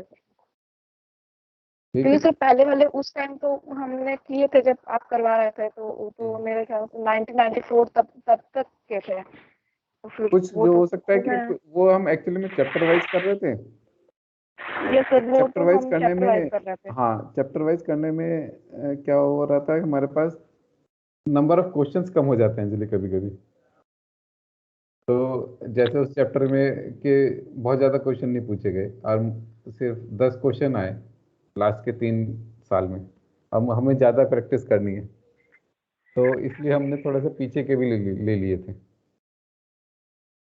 और अगर आप देखें तो आप 19, 20, 21 ये बहुत रेलेवेंट है। जब आप खास तौर में चैप्टर वाइज ना करके, जब आप पूरा क्वेश्चन पेपर करें, ठीक है, वो 19, 20, 21 के हिसाब से करें। Okay okay, thank you everyone. Thank you so much sir. Thank you sir. Thank you sir. Bye. Thank you. और संजय भाई? सब तो क्लियर हो गया है। सुजीत संजय का है, यस। सिलेबस कंप्लीट हो गया। से नहीं लगे हुए हैं। बायो कंप्लीट होगा मेरा, केमिस्ट्री भी चल रहा है, लेकिन फिजिक्स में बायो हो जाता है बट थोड़ा, क्या, हाँ फिजिक्स में थोड़ा प्रॉब्लम बहुत ज्यादा होती है मुझे। देखो बायो तो देखो समझो उसी टाइम हो गया था, तो सर पढ़ा रहे थे, चलो वो तो हो वो गया। तो और केमिस्ट्री में मेरा ख्याल से मेरा फिजिकल अभी नहीं हुआ है। हाँ फिजिकल में प्रॉब्लम होती है। फिजिकल नहीं हो रहा इस है। वर्ष का पेपर भी फिजिक्स फिजिकल बहुत लेंथी थी। मैंने देखा तो फिजिक्स में मुझे। बनते हुए क्वेश्चन भी छोड़ दिए इस वर्ष। अंजलि, हाँ हाँ आपने एग्जाम दिया था? मैंने एग्जाम करा दिया था, मैंने बोला था ना एज क्राइटेरिया की वजह से नहीं दिया था। देने का मूड था, लेकिन बताओ एज की वजह से रह गया। ओ कोई नहीं, नेक्स्ट बार ट्राई करिएगा, पक्का सिलेक्शन हो चलो जाएगा ठीक। आपका। अरे अभी कुछ कह नहीं सकते। एक साल, एक महीना पता है उस टाइम कोचिंग बंद हो गई थी, मैं सब पढ़ना छोड़ दिया। नहीं, अब फिर आपकी से नॉलेज उठाए। अच्छी है, जैसे कि हमने आपके साथ मतलब पिछले साल हम लोगों ने क्लास किया था, तो वैसे देखने में लगता है कि आपका अच्छा नॉलेज है। फिजिक्स को नहीं है इतना ना, नहीं, फिजिक्स टेस्ट में छोड़ पता जाता है। दिया था। तो तुम लोग ने पीवाईक्यूज किए हैं कि नहीं किए हैं? क्या किस चीज़ का? अरे प्रीवियस क्वेश्चन यही फिजिक्स के, क्योंकि मैं कल किए करने थे। बैठे तो हाँ हाँ मुझे बोरिंग लगता, सच बताया ना, तो मुझे इतना बोरिंग लगता था ना, मैं छोड़ के हट जाता था जब फिजिक्स की बारी आती थी। फिजिक्स में देखो मैंने 11th की नहीं पढ़ी है, 12th की पढ़ी है, तो 12th की बोरिंग नहीं लगती है। नहीं, हाँ, ये सेम मेरे साथ भी यही हुआ है। जब मैं 11th में था तो जो मेरे टीचर 11th में थे, फुल मस्ती की है। नहीं मस्ती तो नहीं किए थे, बस मेरे जो टीचर थे ना, वो ब्लैक बोर्ड को आते थे, तो क्या करते थे, बस इतनी तेज वो मतलब बताते थे कि हमें कुछ पल्ले नहीं पड़ता था, सब बाउंस कर जाता था। नहीं नहीं मेरा मेरा ऐसा सिचुएशन था ना, मैं गवर्नमेंट स्कूल से, मेरा 12th है, तो 11 12 तो जो वहाँ के लेक्चरर थे हिंदी में पढ़ाते थे। मेरा बस यूपी बोर्ड से इंग्लिश मीडियम था, तो वैसे तो मुझे पढ़ना था नहीं, बस मस्ती करते थे। अच्छा, चलिए। लेकिन इस बार देखो होप्स हो मतलब कि इस बार ज्यादा हार्ड पेपर ना आए, अच्छा पेपर आए। पिछली बार का शायद इजी आया था। दुर्गेश बता रहा था कि ज्यादा प्रॉब्लम नहीं हुई थी बायो में। हाँ वो तो उसमें पीडब्ल्यू ज्वाइन किया है ना। हाँ, बता रहा था। क्लासेस करता, मुझे बोला कि तू भी कर ले, तो मैंने बोला नहीं बाबा, अभी मेरे पास टाइम नहीं है थोड़ा सा। नहीं, एक दिन मेरे पास लिंक भेजा था उसने। हाँ, मेरे पास भी मैंने कहा टेलीग्राम का। सुबह इतने बजे उठ ही नहीं पाते। ये हाँ, स्वाति का तुम यहाँ पे मैं एग्जाम 25 कर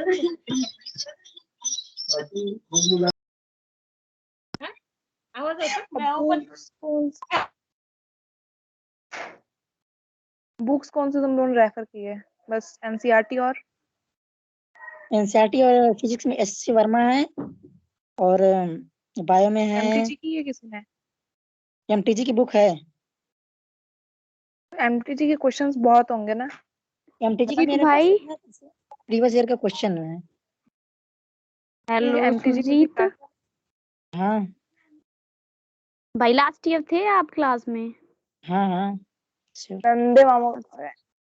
कब से लग रही हैं क्लासेस? हम लोग मतलब कि जनवरी से स्टार्ट किए थे, बट क्लास वही फरवरी से स्टार्ट हुआ था। अच्छा, पिछली साल भी था ये क्लासेस? हाँ, अच्छा, थैंक यू। Most welcome.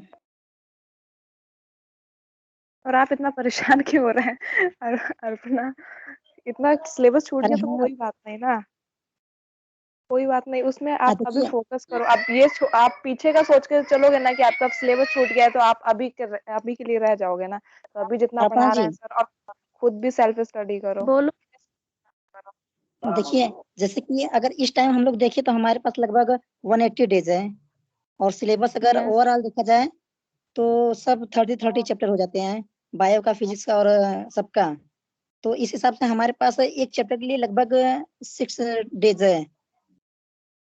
तो यस अगर इस हिसाब से अगर हम लोग प्रिपरेशन करते हैं, फिर भी हमारे मतलब हो जाएगा अच्छे से। 6 डेज बहुत होता भाई, है। पढ़ाई मतलब 12th में मैं पूरे साल स्कूल नहीं जा पाई थी किसी कारण से।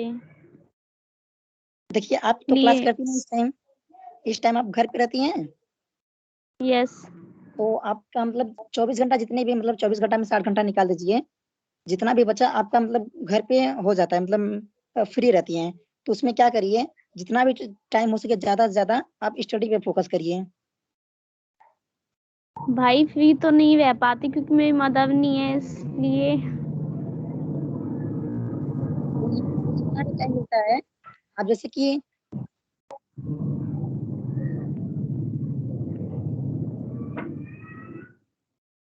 6 मंथ के लिए आप इंटरटेनमेंट को भूलकर बस स्टडी पे फोकस करिए। ओके भाई, थैंक्स भाई। आपकी 12th हो गई भाई? हाँ, 2020 में हो चुका है। अच्छा, और अंजलि वर्मा आपका? मेरा भी 20 में ही हो गया है। अब आप फिलहाल क्या कर रहे हो? मैं फिलहाल अभी नेट की तैयारी कर रही हूँ और बीएससी कर रही हूँ साथ में। अच्छा, बीएससी कहाँ से कर रहे हो? ये मैं यूपी से। यूपी से?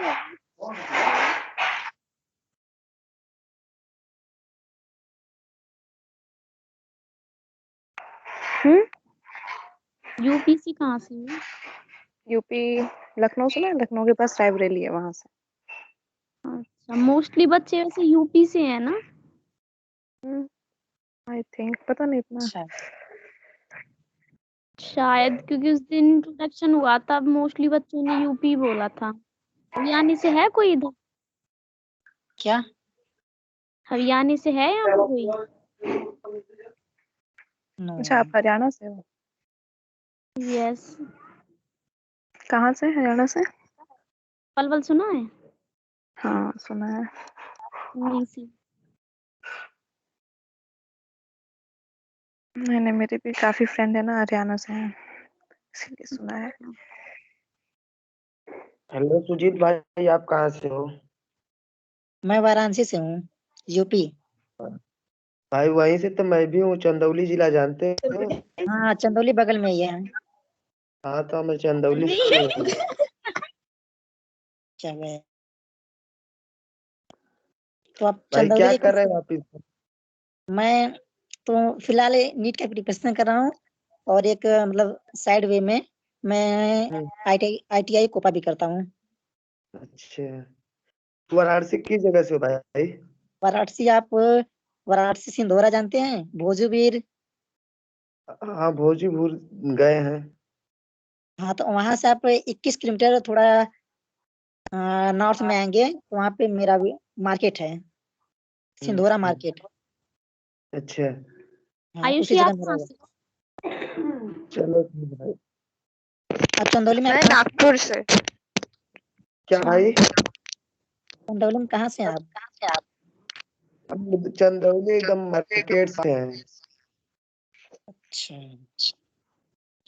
चंदौली मेन मार्केट जो रेलवे स्टेशन है वहीं पर मेरा घर है। चलिए फिर ठीक है, कभी ना कभी तो मुलाकात आपसे हो जाएगी, कब से ज्यादा दूर आप हमसे है नहीं। हाँ भाई हो जाएगी, हम लोग तो एकदम पड़ोसी हैं यार, वहाँ हाँ तो कभी न कभी जरूर होगी भाई। हाँ। ठीक है भाई, धन्यवाद। ओके भाई, थैंक यू। हेलो गाइस, आप सब यूपी से? हाँ। नहीं, हरियाणा यस। से।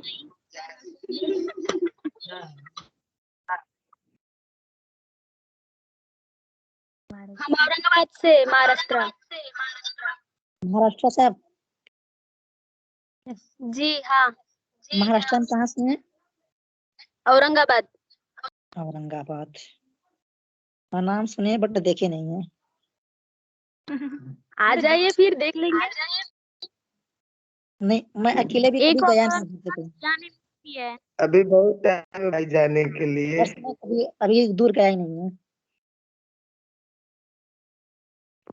आपको मराठी आती है? नहीं, मेरी बुआ वहाँ रहती है, तो थोड़ा थोड़ा बोलती है, तो मैं सुनता हूँ बस, और समझता नहीं हूँ। ठीक।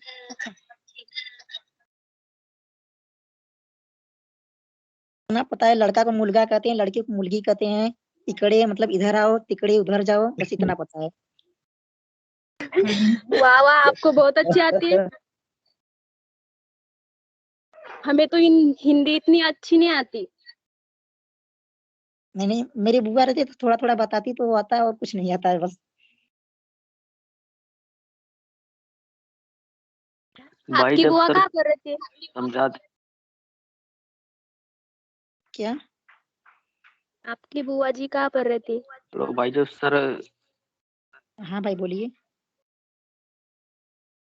बोलिए कुलदीप वो भाई। भाई सर भाई जब बोलिए। कराते हैं, जब सर कराते हैं तो आप नोट्स बनाते हो? क्या भाई? जब सर क्लास देते हैं तब आप कुछ नोट्स बनाते हो? हाँ, मतलब उस टाइम में जब क्लास खत्म हो जाता है, तो उसके बाद जितना भी हम लोग स्टडी करते हैं उसको, अगर नोट होता है ठीक ठीक रिपीट करते हैं, अगर कुछ नया दिखता है तो उसे नोट कर लेते हैं। जैसे भाई कि हम हम लोग लोग कैसे जैसे कि हम पढ़ा लोग होगा एक यार। चैप्टर पढ़ चुके हैं, तो हम ज्यादातर उसे रिपीट करते हैं एक बार, रिवाइज जीत मैं करते चाह भाई, रहा हूँ कि मैं भी नोट्स, सर कराते हैं तो मैं भी सोच रहा हूँ कि शायद सर के साथ साथ नोट्स आप बनाते सब चलो। हो गई? हेलो हाँ। भेजने के लिए क्या सेंड करेंगे? हाँ 12th हो गई मेरी। सबकी हो गई? नहीं हमारी 12th हो नहीं। गई 2020 में। अच्छा, मोस्टली सबकी 2020 में हुई है। जी। बताइए आप कहीं से? साजिद कहाँ पर है तू?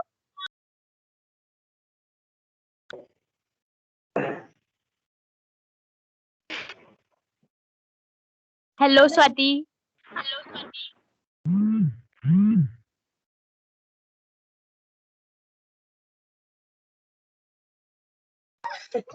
हाँ बोल। तुम कहाँ पर रहते हो? घर में ही हूँ। वो तो मुझे पता है, लेकिन तुम कहाँ रहती हो? तुम्हारे गाँव का नाम क्या है? अरे मैं भी तो वहीं रहती हूँ।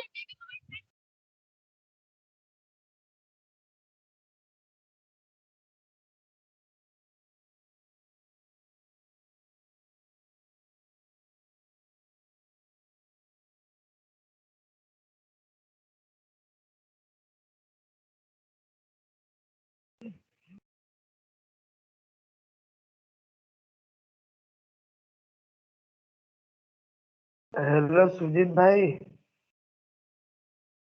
हाँ भाई बोलिए। भाई सर बोले थे नेट जो नोटबुक से तैयार करने के लिए, नोट्स बनाने के लिए, हाँ, तो मिलेगा या नहीं? चैप्टर कंप्लीट होने के बाद सर भेज देंगे, वैसे मिल सकता है। पूरा चेक। कैसे तुम भाई पहले के हो, पढ़े हो ना, कुछ पुराने हो हम लोग से, तुमको पता होगा भाई। अरे अंजलि जी से पूछ लीजिए, और संजय भाई वो भी पुराने, वो लोग भी कहाँ गए? तुम दिखाई नहीं दे रहे हैं। इसमें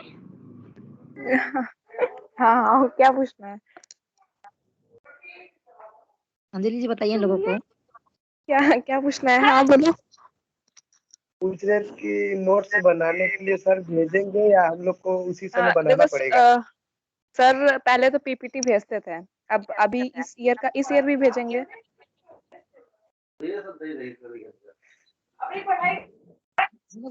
Hello guys, listen to me. Hello. लेकिन सेल्फ नोट्स बनाने चाहिए। सर ने उसी ग्रुप में टाइम नया लिंक भेजा है बायोलॉजी के लिए। सर ज्वाइन हो चुके हैं क्या? Hello sir.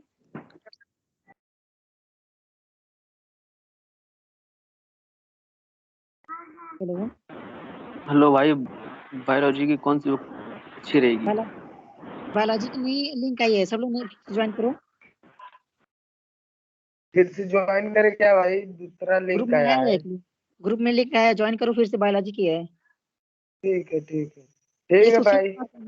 Sushil Kumar sir है कि कोई स्टूडेंट है? हेलो, आप सभी लोग रुके रहिए, इसी लिंक पर क्लास होगी। आप ओके सभी sir.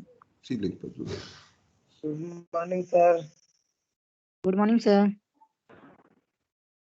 Good morning sir.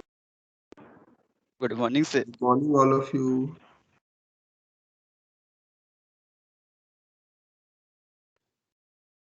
Good morning sir. Hello hello.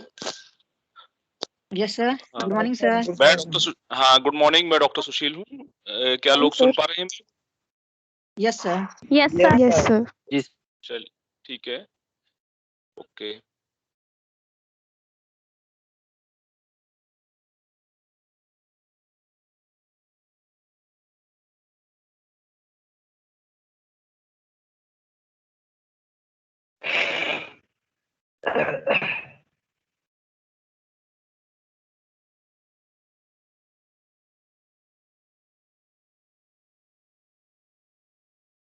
अभी स्टार्ट कर रहे हैं हम क्लास।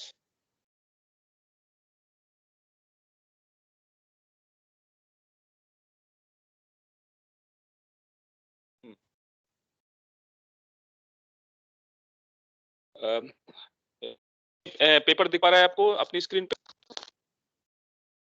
पहले दिख रहा था सर, अब नहीं। No sir. अच्छा,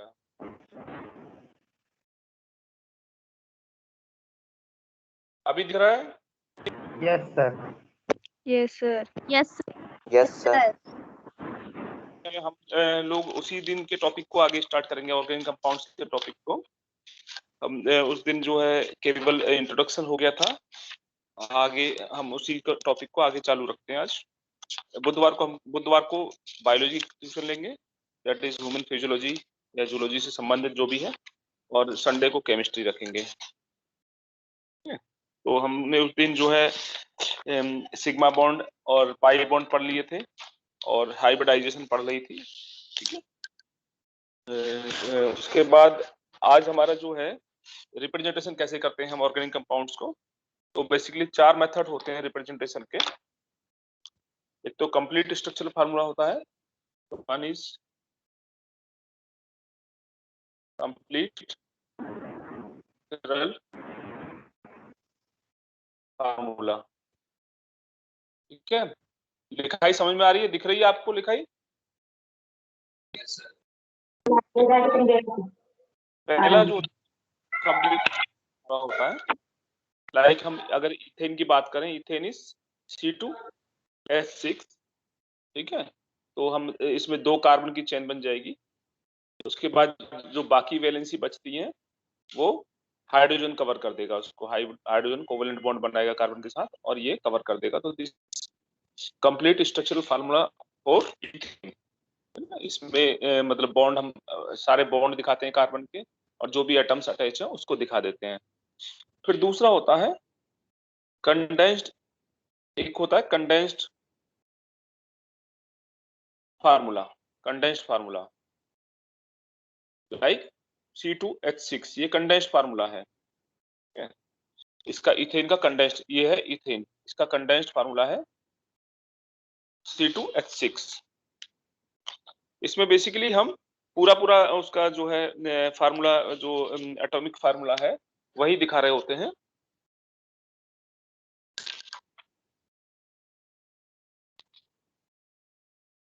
एक सेकंड मेरे को अपना थोड़ा नोट्स में से निकाल लें।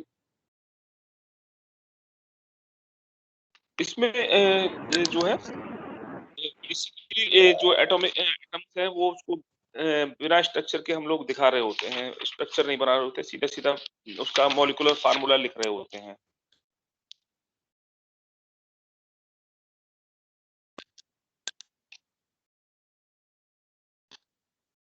लाइक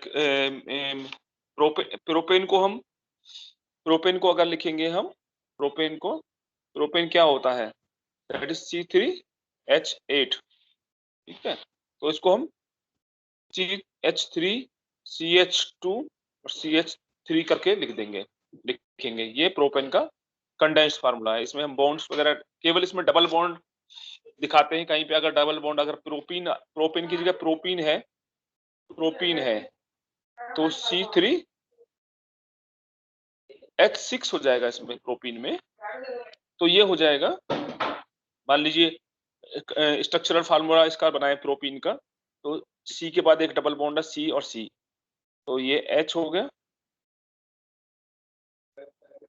उसके बाद ये H हो गया और ये H3 हो गया। 2H पहले से 2H अटैच है कार्बन से, दूसरे कार्बन से एक ही अटैच हो पाएगा क्योंकि कार्बन के बीच में डबल बॉन्ड है प्रोपीन में। तो इसको हम कैसे शो करेंगे, CH2 डबल बॉन्ड CH और CH3, this is the condensed formula for propene, ठीक है। और लॉन्ग चेन्स होती हैं, कई बार लॉन्ग चेन्स होती है, मान लो CH एक लंबी चेन है, C की 6 कार्बन या 8 कार्बन की चेन है, तो इसको हम कैसे शो कर सकते हैं, ये H है, H को मैं नहीं दिखा रहा, केवल मैं सिंगल बॉन्ड बना रहा हूँ, दैट मीन्स H है। तो इसको हम कैसे शो कर सकते हैं, ये होगा CH3, उसके बाद 1 2 3 4 3 CH2 है, CH2 CH2 CH2 CH2 ये और CH3। तो इसको कंडेंस्ड करके हम ऐसे दिखा देंगे,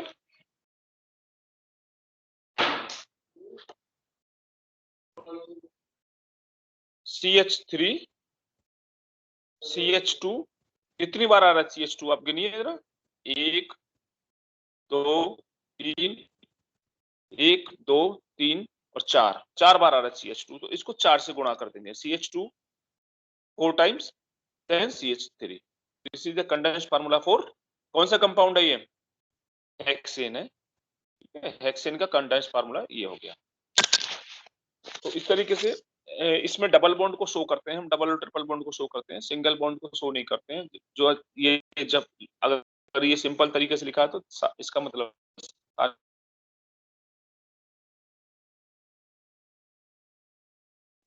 सिंगल बॉन्ड। फंक्शनल ग्रुप, मान लीजिए कोई फंक्शनल ग्रुप लिखा है, मान लीजिए CH3 6 टाइम, इसमें जो है ये कोई अपना 8 कार्बन कंपाउंड है, तो ये है ऑक्टेनोइक एसिड है, और इसका कंडेंस्ड फार्मूला ये लिखा हुआ है। इस तरीके से कंडेंस्ड फार्मूला है, मतलब ये सिंपल एक कार्बन ये हो गया। अगर हम कार्बन गिने, दिस इज 1 कार्बन, देन यहाँ पे एक कार्बन है और लेकिन 6 से गुणा हो रहा है, तो 6 कार्बन ये हो गए और एक कार्बन ये हो गया, 6 कार्बन ये हो गए, तो 8 कार्बन का कंपाउंड है, सारे सिंगल बॉन्ड से अटैच है, एक COOH फंक्शनल ग्रुप अटैच है, so that is propanoic acid की कंडेंस्ड फार्मूला। ठीक है, उसके बाद है बॉन्ड लाइन। अगला जो टाइप होता है सर जी। हाँ जी सर, रिकॉर्डिंग वो चालू कर दीजिएगा सर, नहीं रिकॉर्डिंग करेंगे। चालू है, रिकॉर्डिंग चालू है, हाँ रिकॉर्डिंग ऑलरेडी चालू है। ठीक है,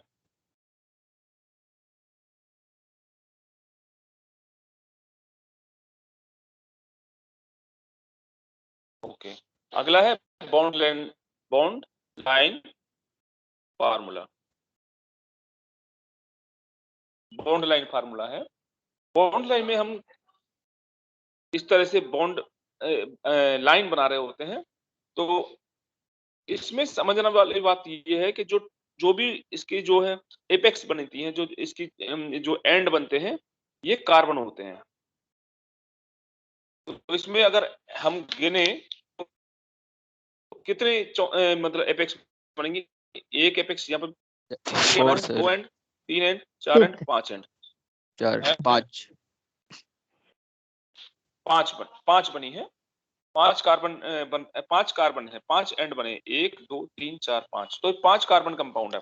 this is a 5 carbon compound. इसमें हम क्या है, हम कार्बन को नहीं दिखाते और हाइड्रोजन को नहीं दिखाते, बाकी चीजों को हम दिखाते हैं, फंक्शनल ग्रुप को दिखाते हैं, डबल बॉन्ड ट्रिपल बॉन्ड को दिखाते हैं। ठीक है, ये सब चीजें हम दिखा रहे होते हैं, डबल बॉन्ड ट्रिपल बॉन्ड और फंक्शनल ग्रुप को दिखाते हैं, कार्बन और हाइड्रोजन को हम नहीं दिखाते हैं।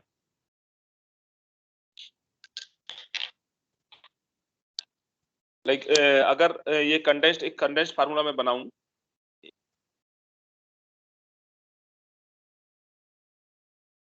अगर यही ऊपर वाला मैं कंडेंस्ड फार्मूला ऑक्टेनोइक एसिड बना देता हूं, दिस इज ऑक्टेनोइक एसिड। ठीक है, ऑक्टेनोइक एसिड हमने ऊपर देखा था, बॉन्ड लाइन फार्मूला देखा, वो कंडेंस्ड फार्मूला देखा था ऑक्टेनोइक एसिड का, ये कंडेंस्ड फार्मूला है और इसका बॉन्ड लाइन फार्मूला नीचे बना दिया गया है। ठीक है, तो इसको बॉन्ड लाइन फार्मूला हम ऐसे दर्शा सकते हैं। अब इनसे हम काउंट करें तो कहाँ कहाँ पे कार्बन है? एक कार्बन ये रहा, 2 कार्बन, 3 कार्बन, 4 5 6 7 और 8। ये चोंच है, ये जो चोंच है, ये जो एपेक्स दिखा रही है, ये कार्बन दिखा रही है। ठीक है, एक कार्बन है यहाँ पे, तो जो कार्बन से एक तरफ हाइड्रोक्सिल ग्रुप अटैच है और एक तरफ डबल बॉन्ड ऑक्सीजन के साथ है, और जो बचा वो यहाँ पे 4 बॉन्ड होते हैं, तो एक कार्बन इधर चला गया, तो इस कार्बन के साथ में कितने हाइड्रोजन अटैच होंगे वो हम आगे चलेंगे कैसे निकालें इसको। ही हम अगर कंप्लीट, तो हम कंप्लीट स्ट्रक्चर फार्मूला बनाए इसी का।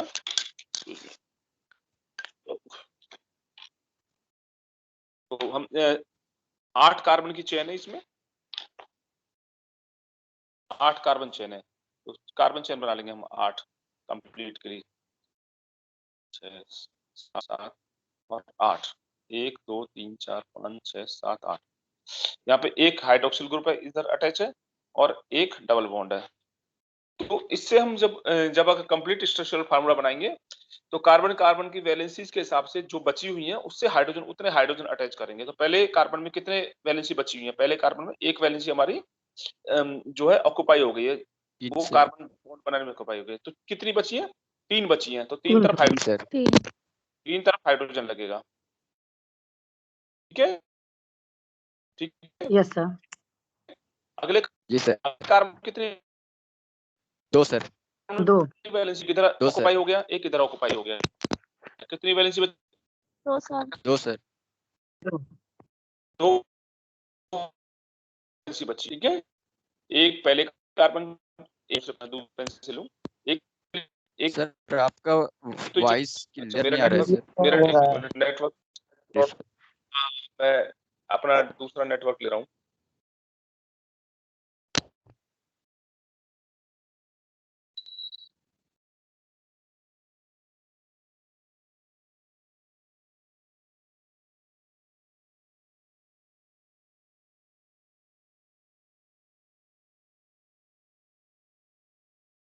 हेलो, हाँ आवाज आ रही है मेरी? यस सर, क्लियर आ रहा है। हाँ सर। Yes sir. चलिए गुड। यस अभी नेटवर्क चेंज कर दिया मैंने, अभी प्रॉब्लम नहीं आएगी। तो इसमें जो दूसरे कार्बन की हम बात कर रहे थे, दूसरे कार्बन में हमारे 2 वैलेंसी ऑक्युपाइड है। तो 2 वैलेंसी बची है, तो एक हम हाइड्रोजन नीचे लगा देंगे, एक हाइड्रोजन ऊपर जो लगा देंगे। ठीक है, सिंपल। अगले कार्बन में कितनी वैलेंसी बची है? 2 बची है। तो ऊपर एक हाइड्रोजन नीचे, एक ऊपर। अगले में भी 2 बची हैं, फिर हाइड्रोजन ऊपर नीचे। फिर अगले में 2 बची हैं, हाइड्रोजन ऊपर नीचे। अगले में 2 बची हैं, हाइड्रोजन ऊपर नीचे। अगले में 2 बची हैं, हाइड्रोजन ऊपर नीचे। लास्ट वाले में कितनी कार्बन की वैलेंसीज ऑक्युपाइड? एक सर, 1 ओनली। नहीं बची, वन सर। एक भी नहीं बची है। हाँ, ध्यान से देखिए, ध्यान से। सॉरी सर जी 4। एक भी नहीं बची है, सारे ऑक्युपाइड है। एक कार्बन से कार्बन लग गया, एक हाइड्रोक्सिल लग गया और डबल बॉन्ड हाइड्रोजन के लग गया। तो इस कार्बन से कोई हाइड्रोजन डायरेक्टली अटैच नहीं है। ठीक है, तो ये ऑक्टेनाइक एसिड का हमने तीनों तरह से बना लिया। ये कंप्लीट स्ट्रक्चर फार्मूला है। पीछे जो है बॉन्ड लाइन फार्मूला था, और ये जो है ऊपर कंडेंस फार्मूला था। तो ये 3 तरह के रिप्रेजेंटेशन से हम दिखाते हैं ऑर्गेनिक कंपाउंड्स को। मोस्टली हमारे जो काम आते हैं ऑर्गेनिक कंपाउंड, जब भी हम इसके चैप्टर में पढ़ रहे होंगे, सारा कंप्लीट स्ट्रक्चरल फार्मूला ही कर रहे होंगे मोस्टली। ठीक है, उसके बाद जो है आगे अगर हम चलें तो एक जो है ये 3 डायमेंशनल स्ट्रक्चर और होती है। 3 डायमेंशनल स्ट्रक्चर, उसमें हम बेसिकली जो है, जैसे हमने पढ़ा था मीथेन है, CH4। तो CH4 का शेप क्या होती है, जो मॉलिक्यूल की शेप क्या होती है CH4 की? 3D formula, 3D representation. 3D representation भी हम पेपर पे कर पाते हैं। 3D representation CH4 methane. तो मीथेन की शेप क्या होती है? हमने पिछली क्लास में पढ़ा था। कौन सी शेप होती है? कौन सी हाइब्रिडाइजेशन होगी और कौन सी शेप होगी मॉलिक्यूल की? एनीबॉडी? सर sp3 हाइब्रिडाइजेशन होगा। सर sp स्क्वायर प्लेनर और sp3 sp3 सर होगी। और शेप क्या होगी? शेप क्या होगी? टेट्राहेड्रल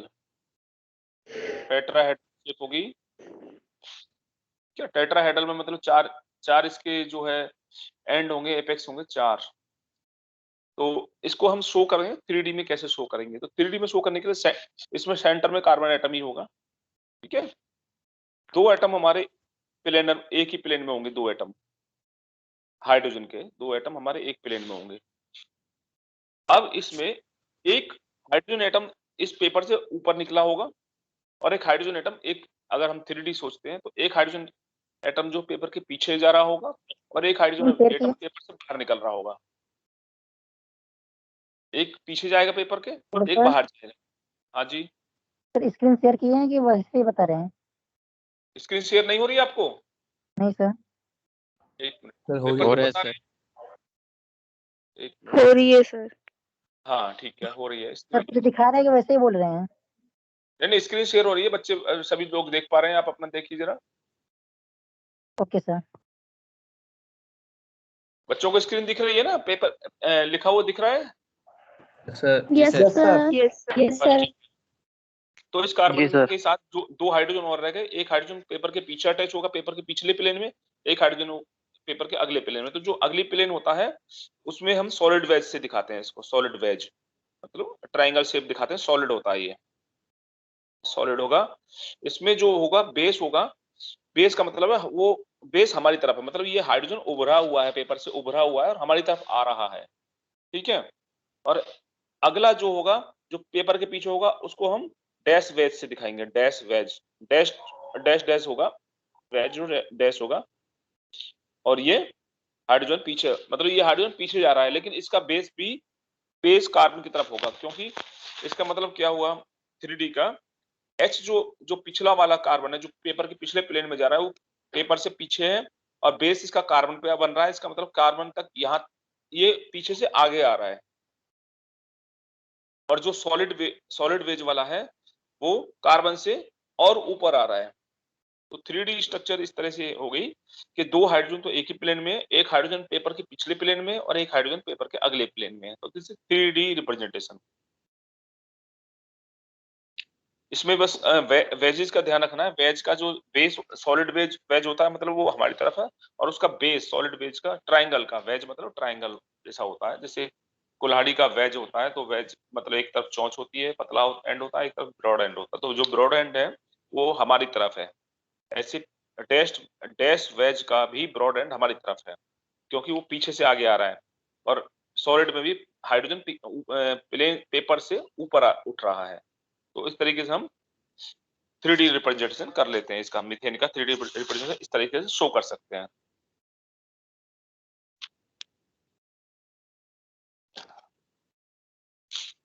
उसके बाद अगर क्लासिफिकेशन पे आए ऑर्गेनिक कंपाउंड, ये रिप्रेजेंटेशन तक हो गया। उसके बाद क्लासिफिकेशन ऑफ ऑर्गेनिक कंपाउंड्स। तो क्लासिफिकेशन में चले, तो ऑर्गेनिक कंपाउंड्स बेसिकली हो सकते हैं या तो चेन, या तो स्ट्रेट चेन्स हो सकती है, या फिर साइक्लिक हो सकते हैं, है ना। साइकिल कैसे होती है कि एक एंड से चले, साइकिल मतलब एक एंड से चले तो गए, घूमते हुए चले गए और वापस वहीं पहुंच जाते हैं। तो इस तरह की साइकिल होती है। क्लोज जो चेन होती है उनको साइकिल से बोलते हैं। तो बेसिकली इनका जो है, अगर हम क्लासिफिकेशन करें तो एक तो होते हैं चेन कंपाउंड, ओपन चेन,